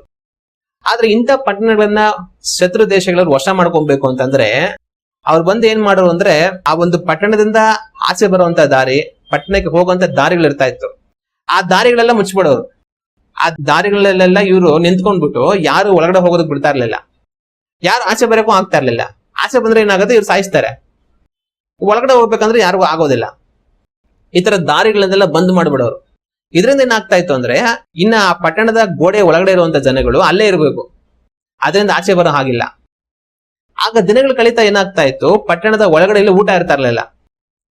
ಊಟ ಬರ್ಬೇಕು ಪಟ್ಟಣದ ಒಳಗಡೆ ಅಂದ್ರೆ ಇಲ್ಲಿ ಬಯಲು ಸೀಮೆಗಳಲ್ಲಿ ಎಲ್ಲ ಬೆಳೆದಿರುವಂತ ದವಸ ಧಾನ್ಯಗಳನ್ನೆಲ್ಲ ತಗೊಂಡು ಪಟ್ಟಣದ ಒಳಗಡೆ ಹೋಗ್ಬೇಕು. ಆಗ್ಲೇ ಪಟ್ಟಣದಲ್ಲಿ ಇರುವಂತವರೆಲ್ಲ ತಿನ್ನಕ್ಕೆಲ್ಲ ಸಾಧ್ಯ. ಇಲ್ಲಿ ಪಟ್ಟಣದ ಒಳಗಡೆಗೆ ಏನು ತಗೊಂಡೇ ಹೋಗಿಲ್ಲ ಅಂತಂದ್ರೆ ಅಲ್ಲಿ ಎಷ್ಟು ದಿವಸ ಊಟ ಇರುತ್ತೆ, ಒಂದಷ್ಟು ಕಾಲ ಊಟ ಇರೋದು, ಆಮೇಲೆ ಊಟ ಎಲ್ಲ ಮುಗಿದೋಗಿರೋದು. ಇನ್ನು ಆಚೆ ಹೋಗಿ ಬಾಗಿಲು ತೆಗೆದು ಊಟ ತಗೊಂಡ್ ಬರೋಣ ಅಂತಂದ್ರೆ ಇವ್ರು ಆಚೆ ಕಡೆ ಬಾಗಿಲಾಚೆ ಕಾಯ್ತಾ ಇರ್ತಾರೆ, ಬಂದ್ರೆ ಇಟ್ಕೊಬೇಕು ಅಂತ ಅನ್ಬಿಟ್ಟು. ಆಗ ಆಚೆ ಹೋಗಕ್ ಆಗ್ತಾ ಇರ್ಲಿಲ್ಲ, ಒಳಗಡೆ ಊಟ ಎಲ್ಲ ಮುಗಿದೋಗ್ಬಿಡೋದು. ಆವಾಗ ಏನಾಗೋದಂದ್ರೆ ತುಂಬಾ ಒಂದು ಬರಗಾಲ ಅಲ್ಲಿ ಬಂದ್ಬಿಡೋದು, ಪಟ್ಟಣದ ಒಳಗಡೆ ಊಟ ಇಲ್ಲದಿರಂತ ಪರಿಸ್ಥಿತಿ ಬಂದ್ಬಿಡೋದು. ಆಗೇನಾಗೋದು, ಆ ಒಂದು ಪಟ್ಟಣದಲ್ಲಿ ಇರುವಂತವ್ರಿಗೆ ಇವ್ರಿಗೆ ವಶವಾಗ್ಬೇಕು. ಸೋತೋದ್ವಿ ನಾವು ನಿಮ್ಗೆ ದಾಸರು ಅಂತ ಹೇಳ್ಬೇಕು. ಇಲ್ಲ ಅಂತಂತಂದ್ರೆ ಇವ್ರಿಗೆ ಹಿಂಗೆ ದಿನಗಳು ಕಳೀತಾ ಊಟ ಇಲ್ದರ ಎಲ್ರು ನಿಶಕ್ತಿಯಾಗಿ ನಿತ್ರಾಣವಾಗಿ ಎಲ್ಲ ಬಿದ್ದೋಗ್ಬಿಡೋರು. ಆಗೇನಾಗೋದು, ಇವರು ಆ ಪಟ್ಟಣವನ್ನ ಮುತ್ತಿಗೆ ಹಾಕಿ ಆ ಪಟ್ಟಣ ಒಳಗಡೆ ಪ್ರವೇಶ ಮಾಡಿ ಅವನ್ನೆಲ್ಲ ಒಡೆದು ಕೊಂದಾಕಿ ಎಲ್ಲವನ್ನು ಸಹ ಅಳಿಸಾಕ್ಬಿಡೋರು. ಆ ರೀತಿಯಾಗಿ ಆ ಕಾಲಗಳಲ್ಲಿ ಪೌಳಿ ಕೊಡಿರೋಂಥ ಪಟ್ಟಣಗಳನ್ನ ಅವರು ಹಿಡಿತಾ ಇದ್ರು. ಅದ್ರ ಸುತ್ತ ಅವರು ಮುತ್ತಿಗೆ ಹಾಕಿ ಯಾರು ಬರೋಕ್ ಹೋಗಕ್ ಆಗ್ದಿರ ಮಾಡಿ ಕೊನೆಗೆ ಒಂದ್ ದಿವಸ ಅವ್ರ ಒಳಗಡೆ ಹೋಗಿ ಆಮೇಲಿಂದ ಪೂರ್ತಿಯಾಗಿ ನಾಶ ಮಾಡ್ಬಿಡೋರು. ಯೇಸು ಕ್ರಿಸ್ತನು ಯೆರೂಸಲೇಮ್ ಪಟ್ಟಣವನ್ನ ನೋಡಿ ಈ ರೀತಿಯಾಗಿ ನಿನಗೆ ಮುತ್ತಿಗೆ ಹಾಕಿ ನಿನ್ನನ್ನು ಹಾಳು ಮಾಡ್ತಾರೆ, ನಿನ್ನ ಮೇಲೆ ಒಂದು ಕಲ್ಲಿನ ಮೇಲೆ ಒಂದು ಕಲ್ಲು ಸಹ ಇರೋದಿಲ್ಲ, ಆ ರೀತಿಯಾಗಿ ಪೂರ್ತಿಯಾಗಿ ಕೆಡವು ಬಿಡ್ತಾರೆ ಅಂತ ಯೇಸು ಕ್ರಿಸ್ತನು ಹೇಳೋದನ್ನ ನಾವು ಕಾಣ್ತೇವೆ. ಇದನ್ನ ನೋಡಿ ಯೇಸು ಕ್ರಿಸ್ತನು ಕಣ್ಣೀರು ಬಿಟ್ರು. ಅವ್ರು ಕಣ್ಣೀರು ಬಿಟ್ಟದಕ್ಕೆ ಕಾರಣ ಏನಂತಂದ್ರೆ, ಆ ಜನಗಳಿಗೆ ಮುಂದೆ ಬರೋದಕ್ಕಿರುವಂತ ಮಹಾ ವಿಪತ್ತು, ಯೆರೂಸಲೇಮ್ ಪಟ್ಟಣಕ್ಕೆ ಆಗೋದಕ್ಕಿರುವಂತ ನಾಶ, ಅಲ್ಲಿರುವಂತ ಜನಗಳು ಯಾವ ರೀತಿಯಾಗಿ ಸಾಯ್ತಾರೆ, ದೇವರು ಅವರಿಗೆ ಮನೆ ತಿರುಗೋದಕ್ಕೆ ಎಷ್ಟೋ ಅವಕಾಶಗಳು ಕೊಟ್ಟರು, ಆ ಅವಕಾಶಗಳನ್ನ ಉಪಯೋಗಿಸಿಕೊಳ್ಳದೆ ದೇವರನ್ನ ತಿರಸ್ಕರಿಸಿದ್ದರಿಂದ, ದೇವರು ಕಳುಹಿಸಿಕೊಟ್ಟಂತ ಪ್ರವಾದಿಗಳನ್ನ ಕೊಂದು ಹಾಕಿದ್ದರಿಂದ, ದೇವರು ಕಳುಹಿಸಿಕೊಟ್ಟಂತ ತನ್ನ ಒಬ್ಬನೇ ಕುಮಾರನನ್ನು ಸಹ ಕೊಂದು ಹಾಕಿದ್ದರಿಂದ ಆ ಜನಗಳಿಗೆ ಏನೆಲ್ಲಾ ಬರುತ್ತೆ ಮುಂದೆ ಆ ಜನಗಳ ಮೇಲೆ ಅನ್ನೋದನ್ನ ನೆನೆಸಿ ಅವ್ರು ಕಣ್ಣೀರು ಸುರಿಸೋದು. ಜನಗಳನ್ನ ನಾಶ ಮಾಡೋದ್ರಲ್ಲಿ ದೇವರಿಗೆ ಇಷ್ಟ ಇಲ್ಲ. ಆದಿಯಲ್ಲಿ ನೋಹನ ಕಾಲದಲ್ಲಿ ಎಲ್ಲಾ ಜನಗಳು ಪಾಪವನ್ನು ಮಾಡಿದಾಗ ದೇವರ ಹೃದಯ ನೊಂದುಕೊಂಡಿತ್ತು ಅಂತ ದೇವರ ವಾಕ್ಯದಲ್ಲಿದೆ. ಆತನ ಹೃದಯದಲ್ಲಿ ಪಶ್ಚಾತ್ತಾಪ ಪಟ್ಟನು, ವೇದನೆ ಪಟ್ಟನು ಅಂತ ದೇವರ ವಾಕ್ಯದಲ್ಲಿದೆ.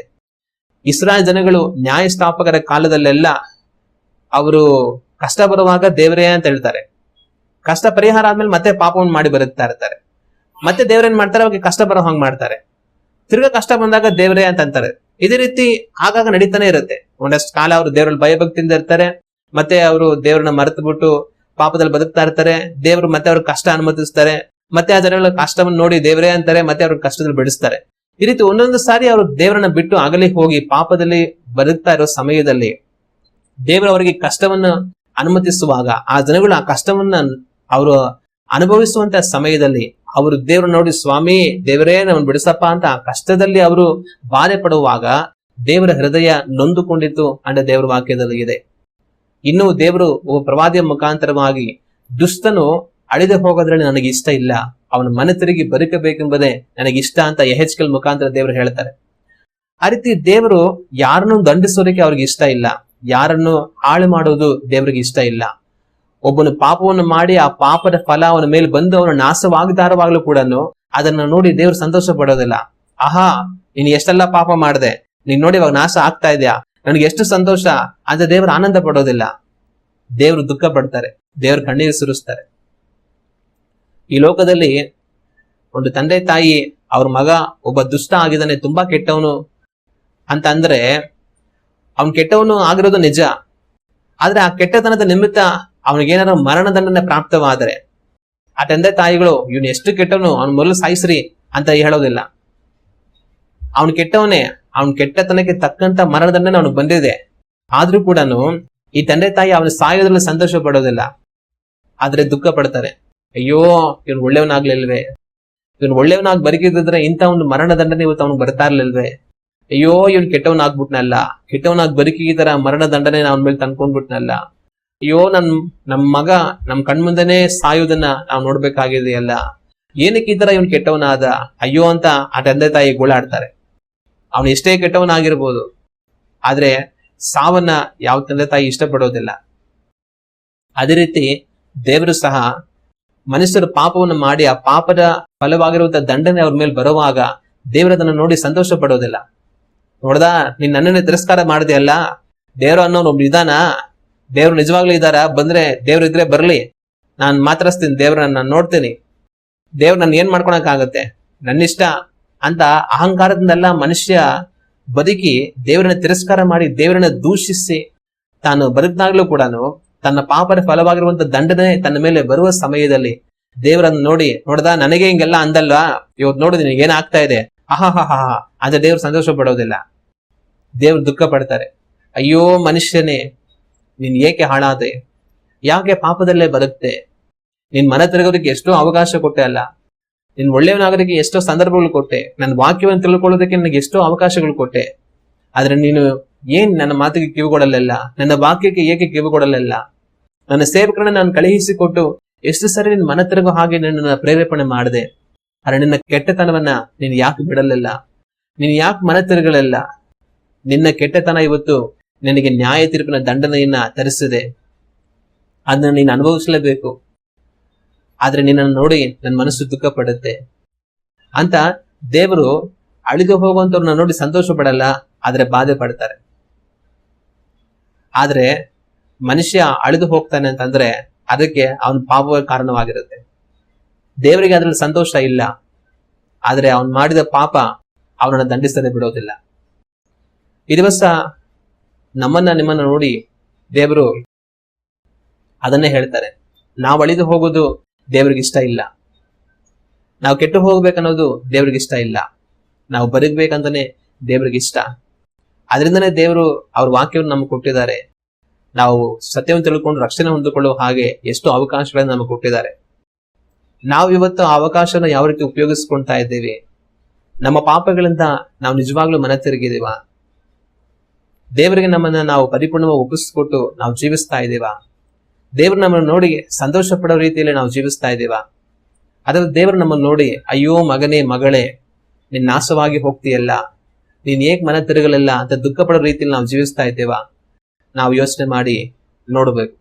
ದೇವರಿಗೆ ಭಯಪಟ್ಟು ಇವತ್ತೇ ಮನ ತಿರುಗಬೇಕಾಗಿರೋದು ಬಹಳ ಮುಖ್ಯ. ದೇವರು ಪ್ರೀತಿ ಸ್ವರೂಪಿ, ದೇವರು ಕರುಣೆ ಉಳ್ಳ ಆತನು, ಕನಿಕರ ಉಳ್ಳ ಆತನು, ದೇವರು ನಮ್ಗೆ ಕ್ಷಮಿಸ್ಬಿಡ್ತಾರೆ ಅಂತ ಅನ್ಕೊಂಡು ನಮ್ಮ ಪಾಪದಲ್ಲಿ ಮುಂದುವರಿಯೋದು ತಪ್ಪು.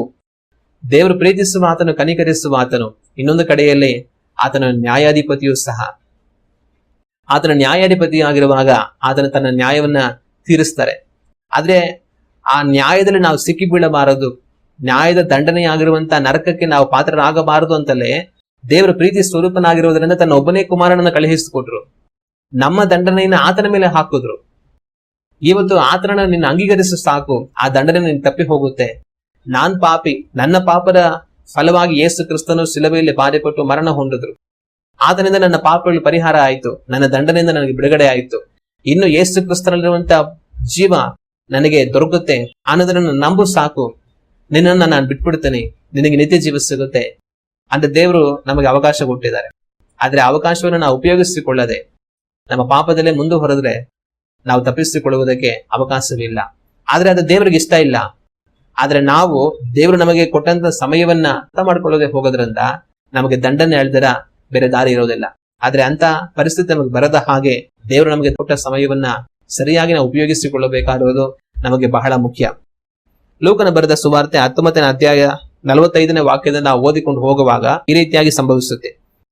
ಬಳಿಕ ಆತನು ದೇವಾಲಯಕ್ಕೆ ಹೋಗಿ ಮಾರುವವರನ್ನು ಹೊರಡಿಸಿ ಬಿಡುವುದಕ್ಕೆ ಪ್ರಾರಂಭಿಸಿ ಅವರಿಗೆ, ನನ್ನ ಆಲಯವು ಪ್ರಾರ್ಥನಾಲಯವಾಗಿರುವುದು ಎಂದು ಬರೆದದೆಯಲ್ಲ, ಆದರೆ ನೀವು ಅದನ್ನು ಕಳ್ಳರ ಗವಿ ಮಾಡಿದ್ದೀರಿ ಎಂದು ಹೇಳಿದನು. ಇಲ್ಲಿ ತಾನು ಯೆರೂಸಲೇಮ್ ಪಟ್ಟಣವನ್ನು ಪ್ರವೇಶ ಮಾಡಿ ನೇರ ದೇವಾಲಯಕ್ಕೆ ಬರೋದನ್ನು ನಾವು ಕಾಣ್ತೇವೆ. ಆ ಕಾಲಗಳಲ್ಲಿ ರಾಜರುಗಳು ಏನ್ ಮಾಡ್ತಾ ಇದ್ರು ಅಂತಂದ್ರೆ, ಮೊಟ್ಟ ಮೊದಲಾಗಿ ಅವರು ರಾಜರಾಗಿ ಅಭಿಷೇಕಿಸಲ್ಪಟ್ಟರು ಸರಿ, ಒಂದು ವೇಳೆ ಅವ್ರು ಯುದ್ಧಕ್ಕೆ ಹೋಗಿ ಯುದ್ಧವನ್ನ ಜಯಿಸಿ ಅವ್ರು ಯೆರೂಸಲೇಮ್ ಪಟ್ಟಣಕ್ಕೆ ಮತ್ತೆ ಬರುವಾಗಲೂ ಸರಿ, ಅವ್ರು ಮೊದಲು ಮಾಡ್ತಾ ಇರೋ ಕೆಲಸನ ನೇರ ದೇವಾಲಯಕ್ಕೆ ಹೋಗ್ತಾ ಇದ್ರು. ನೇರ ದೇವಾಲಯಕ್ಕೆ ಹೋಗಿ ಯಜ್ಞಗಳನ್ನ ಮಾಡಿ ದೇವರನ್ನ ಮಹಿಮೆ ಪಡಿಸ್ತಾ ಇದ್ರು. ಆಮೇಲೆ ಅರಮನೆಗೆ ಹೋಗ್ತಾ ಇದ್ರು. ಅದೇ ರೀತಿ ಯೇಸು ಕ್ರಿಸ್ತನು ಸಹ ರಾಜನಾಗಿ ಯೆರೂಸಲೇಮ್ ಪಟ್ಟಣವನ್ನು ಪ್ರವೇಶ ಮಾಡಿ ನೇರವಾಗಿ ದೇವಾಲಯಕ್ಕೆ ಅವ್ರು ಹೋಗೋದನ್ನ ನಾವು ಕಾಣ್ತೇವೆ. ಆದ್ರೆ ಯೇಸು ಕ್ರಿಸ್ತನು ನೇರವಾಗಿ ದೇವಾಲಯಕ್ಕೆ ಹೋಗಿ ಯಜ್ಞವನ್ನು ಮಾಡಲಿಲ್ಲ, ಆದ್ರೆ ದೇವಾಲಯವನ್ನ ಅವರು ಶುದ್ಧೀಕರಿಸಿದ್ರು. ಆ ನಂತರ ಅವರು ಯಜ್ಞವನ್ನು ಮಾಡಿದ್ರು. ಆದ್ರೆ ಯಜ್ಞ ಕುರಿಗಳ ಯಜ್ಞವಲ್ಲ, ತನ್ನನ್ನೇ ಯಜ್ಞವಾಗಿ ಕೊಟ್ಟರು. ಹಲ್ಲೆಲೂಯಾ. ಬೇರೆ ರಾಜರುಗಳು ಯೆರೂಸಲೇಮ್ ಪಟ್ಟಣಕ್ಕೆ ಹೋಗಿ ದೇವಾಲಯಕ್ಕೆ ಹೋಗಿ ಯಜ್ಞವನ್ನು ಮಾಡಿ ಅವ್ರ ಮನೆಗೆ ಹೋಗ್ತಾ ಇದ್ರು. ಆದ್ರೆ ಯೇಸು ಕ್ರಿಸ್ತನು ದೇವಾಲಯಕ್ಕೆ ಹೋಗಿ ಯಜ್ಞವನ್ನು ಮಾಡಲಿಲ್ಲ, ದೇವಾಲಯವನ್ನು ಶುದ್ಧಿ ಮಾಡಿದ್ರು. ಆ ನಂತರ ನಿರಂತರವಾದ ಯಜ್ಞವಾಗಿ ತನ್ನನ್ನೇ ಒಪ್ಪಿಸ್ಕೊಟ್ರು. ಹಲ್ಲೆಲೂಯಾ. ಆತನ ಯಜ್ಞ ಶಾಶ್ವತವಾದದ್ದು. ಹಲ್ಲೆಲೂಯಾ. ಆ ಯಜ್ಞವನ್ನು ಅವ್ರು ಕೊಟ್ಟು ಲೋಕದ ಅರಸರುಗಳು ಯಜ್ಞವನ್ನು ಮಾಡಿ ಅರಮನೆಗೆ ಹೋಗ್ತಾ ಇದ್ರು.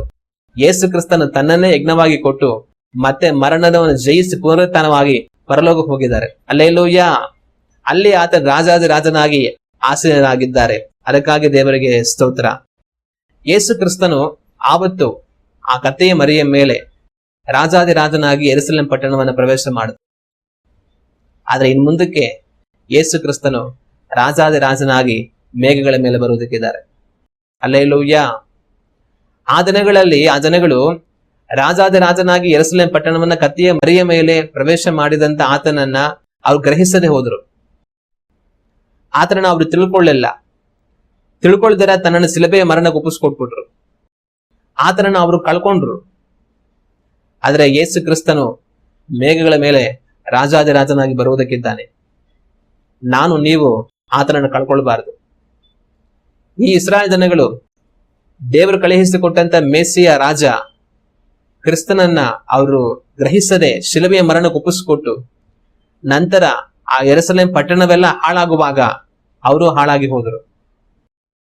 ಮೇಘಗಳ ಮೇಲೆ ರಾಜಾದಿರಾಜನಾಗಿ ಬರಲಿರುವಂತ ಯೇಸು ಕ್ರಿಸ್ತನನ್ನು ಸಂಧಿಸಿ ಆತನೊಡನೆ ನಾವು ಒಯ್ಯಲ್ಪಡಲಿಲ್ಲವಾದರೆ ದೇವರು ಸಮಸ್ತವನ್ನು ದಂಡಿಸುವಾಗ ನಾವು ಆ ದಂಡನೆಯಲ್ಲಿ ಹಾಳಾಗಿ ಹೋಗಬೇಕಾಗತ್ತೆ. ದೇವರು ಈ ಆಕಾಶವನ್ನು ಈ ಭೂಲೋಕವನ್ನ ಬೆಂಕಿಯಿಂದ ಸುಟ್ಟು ಬಿಡುವರು ಅಂತ ದೇವರ ವಾಕ್ಯದಲ್ಲಿ ಇದೆ. ಈ ಆಕಾಶವು ಭೂಲೋಕವು ಇಲ್ಲದೆ ಹೋಗುತ್ತದೆ ಅಂತ ದೇವರ ವಾಕ್ಯದಲ್ಲಿ ಇದೆ. ಪ್ರಕಟಣೆ ಪುಸ್ತಕವನ್ನೆಲ್ಲ ನಾವು ಓದುವಾಗ ಆ 7 ವರ್ಷ ಉಪದ್ರವ ಕಾಲಗಳಲ್ಲಿ ಒಂದೊಂದು ಮುದ್ರೆ ಒಡೆಯಲ್ಪಡುವಾಗ, ಒಂದೊಂದು ತುತೂರಿ ಊದಲ್ಪಡುವಾಗ, ಒಂದೊಂದು ಪಾತ್ರೆಗಳಲ್ಲಿರುವಂತದ್ದು ಭೂಮಿಯ ಮೇಲೆ ಹೊಯ್ಯುವಾಗ ಏನೆಲ್ಲ ಮಹಾನಾಶನಗಳು ಭೂಮಿಯಲ್ಲಿ ಸಂಭವಿಸುತ್ತೆ ಅನ್ನೋದನ್ನ ನಾವು ನೋಡ್ತೇವೆ. ಅಂತ ನಾಶನಗಳಲ್ಲಿ ಬದುಕಿ ಉಳಿಯುವಂತದ್ದು ಬಹಳಷ್ಟು ಕಷ್ಟ ಅಥವಾ ಸಾಧ್ಯವೇ ಇಲ್ಲ. ಆದ್ರೆ ಅಂತ ನಾಶನದಲ್ಲಿ ನಾವು ತಪ್ಪಿಸಲ್ಪಟ್ಟು ಬದುಕಿ ಉಳಿಯಬೇಕಾದರೆ, ನಿತ್ಯ ಜೀವನ ಪಡೆದು ದೇವರೊಟ್ಟಿಗೆ ನಾವು ಸದಾಕಾಲ ಇರಬೇಕಾದರೆ, ಬರಲಿರುವ ಆತನನ್ನು ಸಂಧಿಸುವುದಕ್ಕೆ ನಾವು ಯಾವಾಗಲೂ ಸಿದ್ಧರಿರಬೇಕು. ರಾಜನಾಗಿ ಯೆರೂಸಲೇಮ್ ಪಟ್ಟಣವನ್ನು ಪ್ರವೇಶಿಸುವುದಕ್ಕಿದ್ದಂತ ಯೇಸು ಕ್ರಿಸ್ತನನ್ನು ಸಂಧಿಸುವುದಕ್ಕೆ ಆ ಜನಗಳು ಸಿದ್ಧವಾಗಿರಲಿಲ್ಲ. ಅದನ್ನೇ ಅವರು ಹೇಳ್ತಾರೆ, ದೇವರು ನಿನಗೆ ದರ್ಶನವನ್ನು ಕೊಟ್ಟಂತ ಸಮಯವನ್ನ ನಿನ್ನ ತಿಳಿದುಕೊಳ್ಳಲಿಲ್ಲವಾದದ್ದರಿಂದ ನಿನ್ನ ವೈರಿಗಳು ನಿನ್ನ ಸುತ್ತಲೂ ಸಹ ಮುತ್ತಿಗೆ ಹಾಕಿ ನಿನ್ನನ್ನ ಕೆಡವಿ ಹಾಕ್ತಾರೆ ಅಂತ ಹೇಳಿದ್ರು. ನನ್ನನ್ನು ನಿಮ್ಮನ್ನು ಯೇಸು ಕ್ರಿಸ್ತನು ಯಾವ ಸಮಯದಲ್ಲಿ ಬೇಕಾದ್ರೂ ಸಂಧಿಸುವುದಕ್ಕೆ ಬರಬಹುದು. ನಮ್ಮನ್ನು ಸಂಧಿಸುವುದಕ್ಕೆ ಬರುವುದಕ್ಕಿಂತ ನಮ್ಮ ಕರ್ತಾದಿ ಕರ್ತನು ರಾಜಾದಿ ರಾಜನು ನಮ್ಮ ಯಜಮಾನನು ಒಡೆಯನು ಆಗಿರುವ ಆತನನ್ನ ಸಂಧಿಸುವುದಕ್ಕೆ ಇವತ್ತು ನಾವು ಸಿದ್ಧ ಇದ್ದೇವಾ? ನಾವು ಯೋಚನೆ ಮಾಡಬೇಕು. ನಾವು ಸಿದ್ಧರಿದ್ರೆ ಆತನೊಡನೆ ಒಯ್ಯಲ್ಪಟ್ಟು ಸದಾಕಾಲ ದೇವರೊಟ್ಟಿಗೆ ನಾವು ಜೀವಿಸ್ತೇವೆ. ಆದ್ರೆ ನಾವು ಸಿದ್ಧವಾಗಲಿಲ್ಲವಾದರೆ ಯೆರೂಸಲೇಮ್ ಪಟ್ಟಣದವರು ತೀತನ ಕಾಲದಲ್ಲಿ 70ನೇ ವರ್ಷದಲ್ಲಿ ಯಾವ ರೀತಿ ಹಾಳಾಗಿ ಹೋದ್ರು, ನಾನು ನೀವು ನಿತ್ಯತ್ವದಲ್ಲಿ ಆ ರೀತಿಯಾಗಿ ನರಕ ದಂಡನೆಗೆ ಗುರಿಯಾಗಿ ಹಾಳಾಗಿ ಹೋಗ್ಬೇಕಾಗತ್ತೆ. ಅದರಿಂದ ನಮ್ಮನ್ನು ನಾವು ಎಚ್ಚರಿಸಿಕೊಳ್ಳೋಣ. ಯೇಸು ಕ್ರಿಸ್ತನನ್ನು ಸಂಧಿಸುವುದಕ್ಕೆ ನಾವು ಸಿದ್ಧರಿರೋಣ. ನಾವು ದೇವರ ವಾಕ್ಯವನ್ನ ಓದಿ ನೋಡುವಾಗ ಲೂಕನ ಸುವಾರ್ತೆಯ ಪುಸ್ತಕ 21ನೇ ಅಧ್ಯಾಯ ವಾಕ್ಯಗಳು 34ರಿಂದ 36ರವರೆಗೆ ನಾವು ಓದಿ ನೋಡಿದರೆ ಅಲ್ಲಿ ಯೇಸು ಕ್ರಿಸ್ತನ್ ತಾವೇ ಸ್ವತಃ ಈ ಮಾತುಗಳನ್ನು ಹೇಳೋದನ್ನ ನಾವು ಕಾಣ್ತೇವೆ. ನಿಮ್ಮ ವಿಷಯದಲ್ಲಿ ಜಾಗರೂಕರಾಗಿರಿ. ಅತಿ ಭೋಜನದ ಮದಡಿನಿಂದಲೂ ಅಮಲಿನಿಂದಲೂ ಪ್ರಪಂಚದ ಚಿಂತೆಗಳಿಂದಲೂ ನಿಮ್ಮ ಹೃದಯಗಳು ಭಾರವಾಗಿರಲಾಗಿ ಆ ದಿವಸವು ನಿಮ್ಮ ಮೇಲೆ ಉರುಳಿನಂತೆ ಪಕ್ಕನೆ ಬಂದಿತು. ಆ ದಿವಸವು ಭೂನಿವಾಸಿಗಳೆಲ್ಲರ ಮೇಲೆ ಬರುವುದು. ಆದರೆ ಬರುವುದಕ್ಕಿರುವ ಇವೆಲ್ಲವುಗಳಿಂದ ತಪ್ಪಿಸಿಕೊಳ್ಳುವುದಕ್ಕೂ ಮನುಷ್ಯ ಕುಮಾರನ ಮುಂದೆ ನಿಂತುಕೊಳ್ಳುವುದಕ್ಕೂ ನೀವು ಪೂರ್ಣ ಶಕ್ತರಾಗುವಂತೆ ಎಲ್ಲಾ ಕಾಲದಲ್ಲಿಯೂ ದೇವರಿಗೆ ವಿಜ್ಞಾಪನೆ ಮಾಡಿಕೊಳ್ಳುತ್ತಾ ಎಚ್ಚರವಾಗಿರಿ ಅಂದನು. ಯೇಸು ಕ್ರಿಸ್ತನು ತಾನೇ ಹೇಳುವಂತ ಮಾತು. ಬರುವುದಕ್ಕಿರುವ ಎಲ್ಲವುಗಳಿಂದ ತಪ್ಪಿಸಿಕೊಳ್ಳುವುದಕ್ಕೂ ಮನುಷ್ಯ ಕುಮಾರನ ಮುಂದೆ ನಿಂತುಕೊಳ್ಳುವುದಕ್ಕೂ ಪೂರ್ಣ ಶಕ್ತರಾಗಿರುವಂತೆ ಎಲ್ಲಾ ಕಾಲಗಳಲ್ಲಿ ಎಚ್ಚರವಾಗಿತ್ತು ಪ್ರಾರ್ಥಿಸುತ್ತಾ ಇರಿ ಅಂತ ಅವ್ರು ಹೇಳೋದನ್ನ ನಾವು ಕಾಣುತ್ತೇವೆ. ಈ ದಿವಸ ನಾನು ನೀವು ಆ ರೀತಿಯಾಗಿ ಜೀವಿಸ್ತಾ ಇದ್ದೇವಾ, ಅಥವಾ ಈ ಪ್ರಪಂಚದ ಚಿಂತೆಗಳಿಂದ, ಈ ಲೋಕದ ಮದಡಿನಿಂದ ನಾವು ನಮ್ಮ ಹೃದಯಗಳನ್ನ ಭಾರ ಮಾಡಿಕೊಂಡು ಬರಲಿನ ಮಾತನ್ನ ಗಮನಿಸದೆ ನಾವು ಬರುತ್ತಾ ಇದ್ದೇವಾ? ಯೋಚನೆ ಮಾಡಿ ನೋಡಬೇಕು. ಆತನ ಬರುವಿಕೆ ಅತಿ ಸಮೀಪವಾಗಿದೆ. ಆತನ ಬರುವಿಕೆ ಕುರಿತಾದ ಚಿಂತೆಯಿಂದ ನಾವು ಈ ಲೋಕದಲ್ಲಿ ಬದುಕಿ ಆತನೊಡನೆ ಒಯ್ಯಲ್ಪಡುವುದಕ್ಕೆ ಬೇಕಾಗಿರುವ ಸಿದ್ಧತೆ ಒಟ್ಟಿಗೆ ನಾವು ಬದುಕಿ ಆತನೊಡನೆ ಒಯ್ಯಲ್ಪಡೋಣ. ನಿತ್ಯ ಜೀವನ ಪಡೆದು ಸದಾಕಾಲ ಆತನೊಡನೆ ಜೀವಿಸೋಣ. ಯೇಸು ಕ್ರಿಸ್ತನು ಆ ದೇವಾಲಯವನ್ನ ಪ್ರವೇಶ ಮಾಡಿದಂತ ಸಮಯದಲ್ಲಿ ದೇವಾಲಯ ಯಾವ ರೀತಿ ಇತ್ತು ಅಂತಂದ್ರೆ ಕಳ್ಳರ ಗವಿಯಾಗಿತ್ತು. ಅಲ್ಲಿ ಶಾಸ್ತ್ರಿಗಳು, ಫರಿಸಾರಿಗಳು, ಅವರು ಇವರು ಎಲ್ಲ ಸೇರ್ಕೊಂಡು ದೇವರ ಆಲಯವನ್ನ ಕಳ್ಳರ ಗವಿಯಾಗಿ ಮಾಡಿದ್ರು. ಒಂದು ವ್ಯಾಪಾರ ಕೇಂದ್ರವಾಗಿ ಮಾಡಿಬಿಟ್ಟಿದ್ರು. ಕುರಿಗಳು ಮಾರೋದು, ಪಾರಿವಾಳಗಳು ಮಾರೋದು, ದುಡ್ಡು ಸಂಪಾದನೆ ಮಾಡೋದು, ಒಂದು ವ್ಯಾಪಾರ ಮಾರ್ಕೆಟ್ ಆಗ್ಬಿಟ್ಟಿತ್ತು ಅದು. ಯೇಸು ಕ್ರಿಸ್ತನು ಎಲ್ಲವನ್ನು ಓಡಿಸಿ ಎಲ್ಲವನ್ನು ಶುದ್ಧಿ ಮಾಡೋದನ್ನ ನಾವು ಕಾಣುತ್ತೇವೆ. ಅದೇ ರೀತಿ ಯೇಸು ಕ್ರಿಸ್ತನು ಮತ್ತೆ ಬರುವಂತ ಸಮಯದಲ್ಲಿ ಭೂಲೋಕದಲ್ಲಿ ಸಭೆ ಆ ರೀತಿನೇ ಇರುತ್ತೆ. ಭೂಲೋಕದಲ್ಲಿ ಜನಗಳು ಆ ತರನೇ ಇರ್ತಾರೆ. ದೇವರ ಹೆಸರನ್ನ, ದೇವರ ರಾಜ್ಯವನ್ನ ಕೇವಲ ತಿಂದು ಕುಡಿದು ದುಡ್ಡು ಸಂಪಾದನೆ ಮಾಡಿ ಗಳಿಸೋದು ಕಡೆಗೆ ಅವರು ತಿರುಗಿಸಿಟ್ಟಿರ್ತಾರೆ ಹೊರತು ಆತನ ಬರುವಿಕೆಯನ್ನು ಎದುರು ನೋಡುವಂತವರುಗಳಾಗಿ ಅವರಿರೋದಿಲ್ಲ. ಲೋಟನ ಕಾಲದಲ್ಲಿ, ನೋಹನ ಕಾಲದಲ್ಲಿ ಯಾವ ರೀತಿ ಇತ್ತೋ ಮನುಷ್ಯ ಕುಮಾರನ ಬರುವಿಕೆಯಲ್ಲೂ ಅದೇ ರೀತಿ ಇರುತ್ತೆ ಅಂತ ಯೇಸು ಕ್ರಿಸ್ತನ ಹೇಳಿದ್ರು. ನೋಹನ ಕಾಲದಲ್ಲಿ, ಲೋಟನ ಕಾಲದಲ್ಲಿ ದೇವರ ಬರುವಿಕೆಯನ್ನು ಎದುರು ನೋಡ್ತಾ ಇದ್ದವರು, ದೇವರು ಮಾಡುವಂತ ಕಾರ್ಯಗಳನ್ನು ಎದುರು ನೋಡ್ತಾ ಇದ್ದವರು, ದೇವರಿಂದ ರಕ್ಷಣೆಯನ್ನು ಎದುರು ನೋಡ್ತಾ ಇದ್ದಂತವ್ರು ಕೆಲವರು ಮಾತ್ರ. ನೋಹ ಮಾತ್ರ, ಲೋಟ ಮಾತ್ರ, ಬೇರೆ ಯಾರು ಇಲ್ಲ. ಮನುಷ್ಯ ಕುಮಾರನ ಕಾಲದಲ್ಲಿ ಅದೇ ರೀತಿ ಇರುತ್ತೆ ಅಂತ ಅವ್ರು ಹೇಳೋದು. ಹಂಗಾದ್ರೆ ಅರ್ಥ ಏನು? ಯೇಸು ಕ್ರಿಸ್ತನ ಬರುವಿಕೆ ಎದುರು ನೋಡಿ ಜೀವಿಸುವಂತವ್ರು ಕೆಲವರು ಮಾತ್ರನೇ ಇರ್ತಾರೆ. ಎಲ್ಲೋ ಒಂದು ನೋಡನ್ ತರ ಒಬ್ಬ, ಲೋಟನ್ ತರ ಒಬ್ಬ, ಎಲ್ಲೋ ಒಬ್ಬರು ಇರ್ತಾರೆ, ಕೆಲವರು ಮಾತ್ರನೇ ಇರ್ತಾರೆ ಅಂತ ಯೇಸು ಕ್ರಿಸ್ತನ ಹೇಳಿದ್ರು. ಮಿಗ್ದವರೆಲ್ಲ ಏನ್ ಮಾಡ್ತಾ ಇರ್ತಾರೆ? ಮಿಗ್ದವರೆಲ್ಲ ದೇವರಾಜನ ಕಳ್ಳರ ಗಮಿ ಮಾಡಿರ್ತಾರೆ. ಈ ಶಾಸ್ತ್ರಿಗಳು, ಫರಿಸಾರಿಗಳು ಮಾಡ್ತಾ ಇರೋದಲ್ಲ ಏನು? ಅವ್ರಿಗೆ ಕುರಿಗಳು ಮಾರಿ, ಪಾರಿವಾಳಗಳು ಮಾರಿ ಅಂತ ಮಾರೋದಕ್ಕೆಲ್ಲ ಕೊಟ್ಟು ಸಾವು ಸಂಪಾದನೆ ಮಾಡಿದ್ರಲ್ಲ ಇವ್ರು ಕಮಿಷನ್ ತಗೊಂಡು ದೇವರ ಆಲಯವನ್ನೆಲ್ಲ ವ್ಯಾಪಾರ ಮಾಡೋಂತ ಕೇಂದ್ರವಾಗಿ ಮಾರ್ಪಡಿಸ್ಬಿಟ್ಟಿದ್ರು. ಇದೇ ರೀತಿ ಕಡೆಯ ದಿನಗಳಲ್ಲಿ ಏನ್ ಮಾಡ್ತಾರೆ ಅಂತಂದ್ರೆ ಕಳ್ಳ ಬೋಧಕರು, ಕಳ್ಳ ಸೇವಕರು ಬಂದು ದೇವರ ರಾಜ್ಯವನ್ನ ವ್ಯಾಪಾರ ಸ್ಥಳವಾಗಿ ಮಾಡ್ಬಿಡ್ತಾರೆ. ನಿಮ್ಗೆ ದುಡ್ಡು ಕೊಡಿ ಆಶೀರ್ವಾದ ಬರುತ್ತೆ, ನಮ್ ಕಾಣಿಕೆ ಕೊಡಿ ನಿಮ್ಗೆ ಆಶೀರ್ವಾದ ಬರುತ್ತೆ ಅಂತ ದುಡ್ಡು ಸಂಪಾದನೆ ಮಾಡುವಂತ ಒಂದು ಸ್ಥಳವಾಗಿ ಮಾಡಿ ಇಟ್ಟು ಬಿಟ್ಟಿರ್ತಾರೆ. ಎಷ್ಟೋ ವಿಶ್ವಾಸಿಗಳು ಸಹ ಇವತ್ತು ನಿತ್ಯ ಜೀವಕ್ಕೋಸ್ಕರವಾಗಿ ಯೇಸು ಕ್ರಿಸ್ತನ ಹುಡುಕ್ತಾ ಇಲ್ಲ.